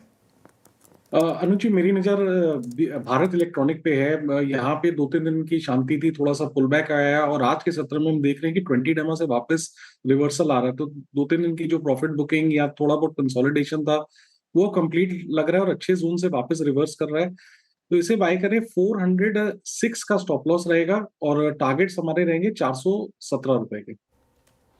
ओके, BEL और ये डेज हाई पर क्लोज होने की तैयारी करे, फिर 1.5% अप आज के सेशन में। ये हो गई पिक अमित सेठ जी की। तो BTST STB ट्रेड्स भी पूरी हो गई। चलिए आपको एक अंश सुनाते हैं। अगर आप सोच रहे हैं कि कहाँ निवेश करना है, सोना, चांदी या फिर इक्विटी, तो देश के 3 दिग्गज फंड मैनेजर कोटक AMC के MD Nilesh Shah, ICICI Pru AMC के ED NCIO S नरेन और 3P इन्वेस्टमेंट मैनेजर्स के CIO प्रशांत जैन के साथ हमारे मैनेजिंग एडिटर अनुज सिंघल की खास बातचीत हुई।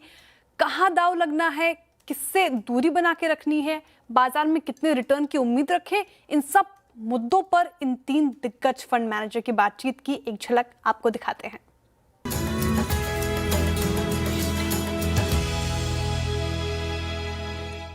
नीलेश भाई, आपको ये सवाल सुनने पड़ते हैं क्या कि अरे नीलेश भाई, हम फिर गोल्ड में क्यों ना करें, सिल्वर में क्यों ना करें, क्रिप्टो में क्यों ना डालें पैसा, इक्विटी में 1 साल हो गया पैसा बन ही नहीं रहा है, लॉन्ग टर्म में आज के लॉन्ग टर्म की डेफिनेशन भी बहुत रिड्यूस हो गई है, 1 साल कोई लोग लॉन्ग टर्म मान लेते हैं, तो कि लॉन्ग टर्म में पैसा तो बन नहीं रहा, तो हम क्यों ना गोल्ड और सिल्वर में बहती गंगा में हम हाथ धोएं यहाँ पर? अनुज भाई, थोड़ा लाइटर वेन में जवाब दूंगा।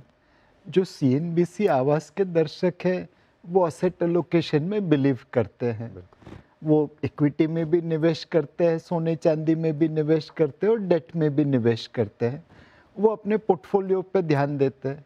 जो आपकी बात नहीं सुनते वो ये टाइप के सवाल जरूर करते रहते हैं। बट एक्सपीरियंस एंड इनएक्सपीरियंस का डिफरेंस है। अब जैसे आज silver as an asset class के ऊपर हमारा व्यू अभी भी पॉजिटिव है। पॉजिटिव इसलिए है कि इंडस्ट्रियल डिमांड अच्छी है और central banks around the world are buying. अब जैसे प्रशांत भाई ने कहा कि निश्चित रूप से तो आप कुछ भी नहीं कह सकते, बट एक डेंजर जो हर व्यूअर्स को आगाह करना चाहिए कि आज सिल्वर की शॉर्टेज है, तो फिजिकल सिल्वर तकरीबन 10 से 12% प्रीमियम पे ट्रेड होती है। जो ग्लोबल मार्केट में सिल्वर के डॉलर प्राइस है उसे आप रुपये में कन्वर्ट करें तो लोकल प्राइस उसके ऊपर ट्रेड हो रही है 10%। दैट मीन्स एक्चुअल सिल्वर जब तक 10% ऊपर नहीं आएगा तब तक आप मेरे जो ETF खरीद रहे हैं, फंड ऑफ फंड खरीद रहे हैं, आपका बेनिफिट नहीं बनेगा। तो जब आप निवेश कर रहे हैं तो इस चीज़ का ध्यान रखिए कि आप एक प्रीमियम दे के एंट्री कर रहे हैं। जनरली इतना प्रीमियम कभी सस्टेन नहीं होता। सेकंड, सेंट्रल बैंक ने बाइंग करना चालू किया तो गोल्ड और सिल्वर के दाम बढ़ने लगे। अब कोई थर्मोमीटर तो है नहीं कि हम पता कर सके सेंट्रल बैंक कब तक गोल्ड के दाम खरीदेंगे। अगर उन्होंने बेचना चालू कर दिया तो ये गोल्ड की पूरी तेजी खत्म हो सकती है। तो आप गोल्ड एंड सिल्वर में निवेश करते समय ये सारे फैक्टर्स को ध्यान में रखिए और अपने पोर्टफोलियो में उसे एक लिमिटेड मात्रा में रखिए। पिछले 1 साल का परफॉर्मेंस बहुत अच्छा है, बट ये तो कोई बता नहीं पाया था कि ऐसा आएगा। सेंट्रल बैंक खरीद रहे हैं, जब तक वो खरीदेंगे भाव ऊपर रहेंगे। अब सिल्वर में आज 10% प्रीमियम पे एंटर हो रहे हैं। Is it worth taking that kind of risk? तो एक सीमित मात्रा में अपने पोर्टफोलियो में ये सब चीज़ें रख सकते हैं। नरेंद्र जी, इस साल इक्विटीज़ ने फ्लैट रिटर्न दिए हैं बेसिकली, अगर आप निफ्टी पे देखें तो यहाँ से क्या अब आप थोड़ा अपना एलोकेशन इक्विटीज़ की तरफ बढ़ा रहे हैं, और अगर हाँ तो किस तरफ? जो बैलेंस एडवांटेज जैसा कैटेगरी है, लास्ट ईयर कितना इक्विटी था, अब कितना इक्विटी है, वो जैसा एलोकेशन 15% ऊपर गया है एलोकेशन। क्योंकि अभी अगला साल से ये साल देखेंगे तो मार्केट का वैल्यूएशन टाइम करेक्शन भी हुआ है और ईपीएस भी के कारण एलोकेशन तो बढ़ गया है।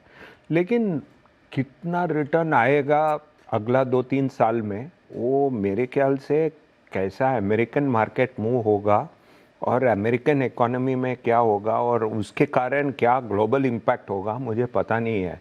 क्योंकि इंडिया में आज मार्केट और उतना एग्जूबरेंस नहीं है, लेकिन अमेरिकन मार्केट देखेंगे तो आज वहाँ एक आर्टिफिशियल इंटेलिजेंस स्टॉक सब इतना भागा है, वो गोल्ड सिल्वर के ऊपर तरीके से वहाँ भी भागा है। हर एक कंपनी वहाँ 4 ट्रिलियन मार्केट कैप है, 5 ट्रिलियन के पास पहुँच कर रहा है, और दूसरा 4 ट्रिलियन मार्केट कैप है डॉलर में। सो वहाँ क्या होगा मुझे पता नहीं है अगला 2-3 साल में। मेरा व्यू है कि वहाँ गिरेगा, इंडिया आउट परफॉर्म करेगा, बट पॉजिटिव रिटर्न देगा, नेगेटिव रिटर्न देगा, वो समझ में नहीं आता है। ये बिल्कुल दिक्कत है कि जब अमेरिकन मार्केट चलती है तो हम चलते नहीं है, लेकिन अगर वो बहुत ज़्यादा गिरेंगे तो हम भी गिरते हैं। अच्छा, जो प्रशांत जी बहुत अच्छी बात कही नरेंद्र जी ने, और पिछले क्वार्टर की जो मुझे सबसे शार्प हेडलाइन लगी वो थी Infosys buys back the past, Oracle buys the future. एक ही दिन में ओरेकल ने हमारी पूरी इंडियन आईटी जितना मार्केट कैप ऐड किया। कहाँ हम पीछे रह गए इंडियन आईटी के कॉन्टेक्स्ट में अगर बात की जाए तो? आपके हिसाब से क्या अमेरिका ने इतना अच्छा कर लिया कि वहाँ ट्रिलियंस ऑफ डॉलर्स की मार्केट कैप की कंपनियां बनती जा रही हैं? नहीं, देखिए, ये तो हम लोग को बहुत सालों से मालूम है कि इंडिया में इनोवेशन और ग्लोबल ब्रांड्स हम लोग नहीं बना पाए। आप दुनिया की जो 8-10 बड़ी इकोनॉमीज़ है उनमें देखिए, उन सभी के पास कोई ना कोई ग्लोबल ब्रांड्स है और कहीं ना कहीं इन्होंने इनोवेट भी किया है। लेकिन इसके कारण बहुत सारे हैं, लेकिन ये फैक्ट है कि इंडियन कंपनीज़ ने अभी तक इनोवेशन पे और ग्लोबल ब्रांड्स बनाने में उतना खर्चा नहीं किया है।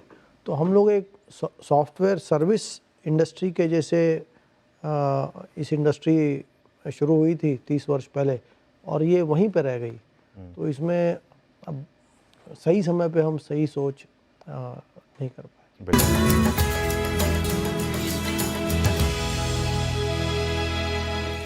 चलिए, ये स्पेशल शो आप देखेंगे कल सुबह 10 बजे।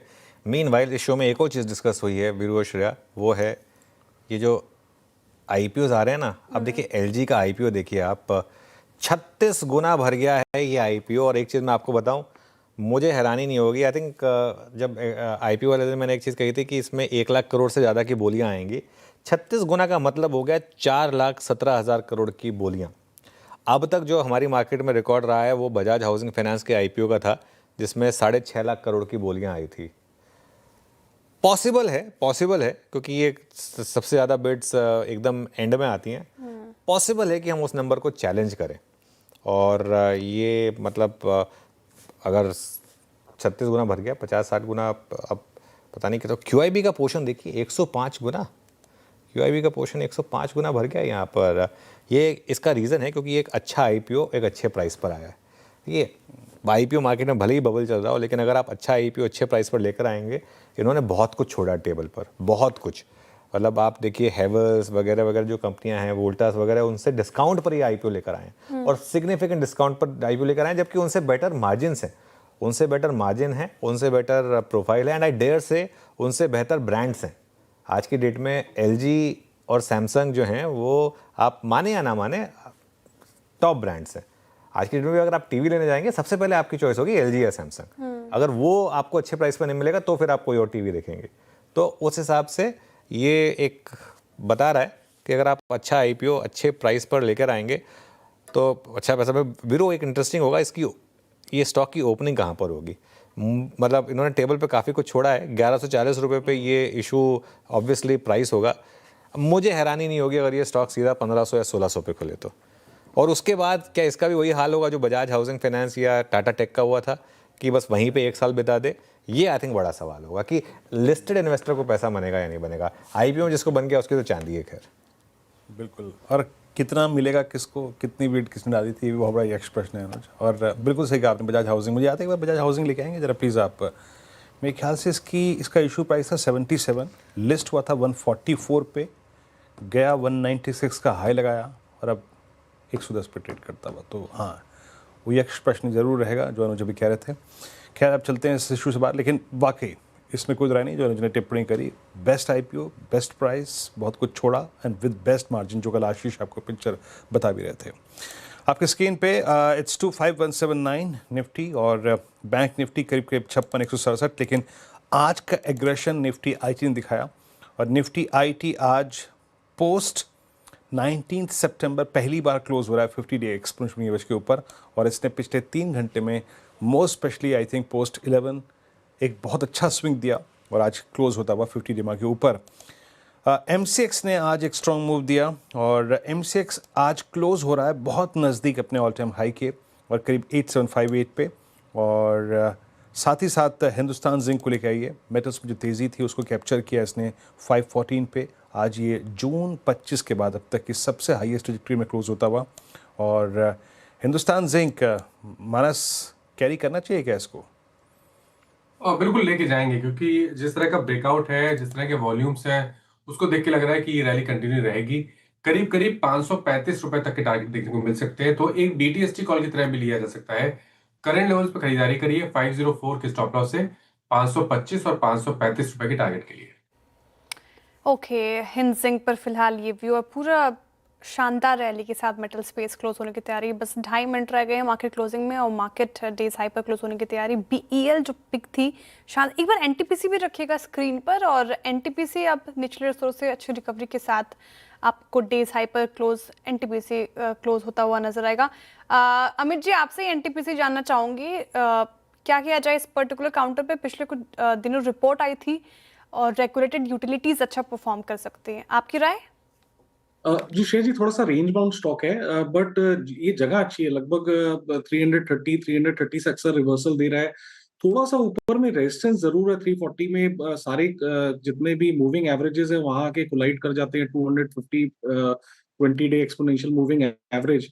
तो ओवरऑल आवरली चार्ट्स के बेसिस में एक छोटी सी पोजीशन बनाई जा सकती है 333 स्टॉप लॉस, और टारगेट्स रहेंगे 345 के। लेकिन अगर 342-43 के ऊपर निकलेगा तो आई थिंक फिर हम ज्यादा अच्छा पॉजिटिव ट्रैक्शन NTPC में देखेंगे। ओके, NTPC अच्छे क्लोज की तरफ बढ़ता हो। चलिए अब हम क्लोज की तरफ हम भी बढ़ रहे हैं, चलते हैं अनुज के पास इस क्लोजिंग को देखने के लिए। अनुज, ओवर टू यू।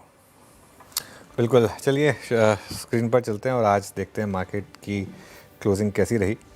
अच्छी क्लोज रही, 25,170 के आसपास, 127 पॉइंट निफ्टी ऊपर था, बैंक निफ्टी 130 पॉइंट ऊपर, लेकिन बार बार निफ्टी आईटी शानदार मोमेंटम जनरेट कर रहा है। आज भी करीब 1% की रैली निफ्टी आईटी में थी। आज मिड कैप और स्मॉल कैप भी चले, मिड कैप 1% चला, स्मॉल कैप थोड़े कम चले, 2.5% चले। इस वजह से एडवांस डिक्लाइन उतना अच्छा नहीं था जितना हो सकता था, लेकिन फिर भी फेवर में ही था एडवांसेस के। 1500 से ज़्यादा बढ़ने वाले शेयर थे और 1375 गिरने वाले शेयर्स आपको आज ट्रेड में दिखाई देंगे। चलिए अब सेक्टोरल हीट में आप देखते हैं। सबसे ऊपर कैपिटल मार्केट इंडेक्स करीब 2.25% ऊपर, उसके अलावा मेटल्स इंडेक्स में भी 2% की रैली थी, डिफेंस 2.25% चला, निफ्टी आईटी यहाँ भी अच्छे मूव्स थे, 1% की रैली, निफ्टी फार्मा में भी 1% की रैली, और कैपिटल गुड्स इंडेक्स यहाँ पर भी अच्छे मूव्स थे। और देखिए आज मार्केट क्या शानदार थी, आज बड़े इंडेक्स में कोई सेक्टोरल लूजर था ही नहीं। तो अब निफ्टी गेनर्स पर आ जाते हैं, देखते हैं निफ्टी गेनर्स में क्या है। सबसे ऊपर टाटा स्टील 2.5% ऊपर, JSW स्टील 2% से ज़्यादा ऊपर, और HCL टेक ये भी करीब 2-2.25% ऊपर हैं। एक्चुअली 6 इंडेक्स स्टॉक्स थे जो 1.5 से 2.5% ऊपर थे। ये अपने आप में आपको इंडेक्स की आज स्ट्रेंथ बता रहा है। SBI लाइफ, सन फार्मा और भारत इलेक्ट्रॉनिक्स यहाँ पर भी शानदार गेंस आपको देखने को मिले। लूजर्स में सबसे ऊपर एक्सिस बैंक था, करीब 1% नीचे था। टाइटन कल कुछ ज़्यादा चल गया था, 0.5% नीचे, टाटा कंज्यूमर 0.5% नीचे, HDFC बैंक में हल्की सी गिरावट आई, मारुति सुजुकी हल्का सा गिरावट के साथ बंद हुआ, और आयशर मोटर्स यहाँ पर भी आपको हल्की सी गिरावट देखने को मिली। तो कुल मिलाकर ये था ओवरऑल मार्केट का मूड माहौल। कहना होगा वीरो कि आज मार्केट में वापस एक थोड़ी सी तेज़ी आई एंड मूड जो हो थोड़ा बेटर हुआ। जी हाँ, मूड डेफिनेट बेटर हुआ अनुज, और हम डे हाई पे क्लोज हुए। अब दो चीज़ें हैं, कल जब हम लौटेंगे तो जो महत्वपूर्ण होगी, जब आप बात कर रहे होंगे FIs के स्टैट्स, उसमें क्या हुआ, शॉर्ट कवर कितना हुआ, कैश में कितना पैसा आया, और दूसरी बात इस अर्निंग सीजन का श्री गणेश कैसा हुआ, TCS के नंबर्स हमारे हाथ में होंगे, और वैसे भी वो दिन वो होगा जिसका सबको इंतज़ार होता है, शुक्रवार। जी हाँ, मुलाकात होगी आपसे मॉर्निंग कॉल और मुनाफे की तैयारी में। तब तक के लिए नमस्कार।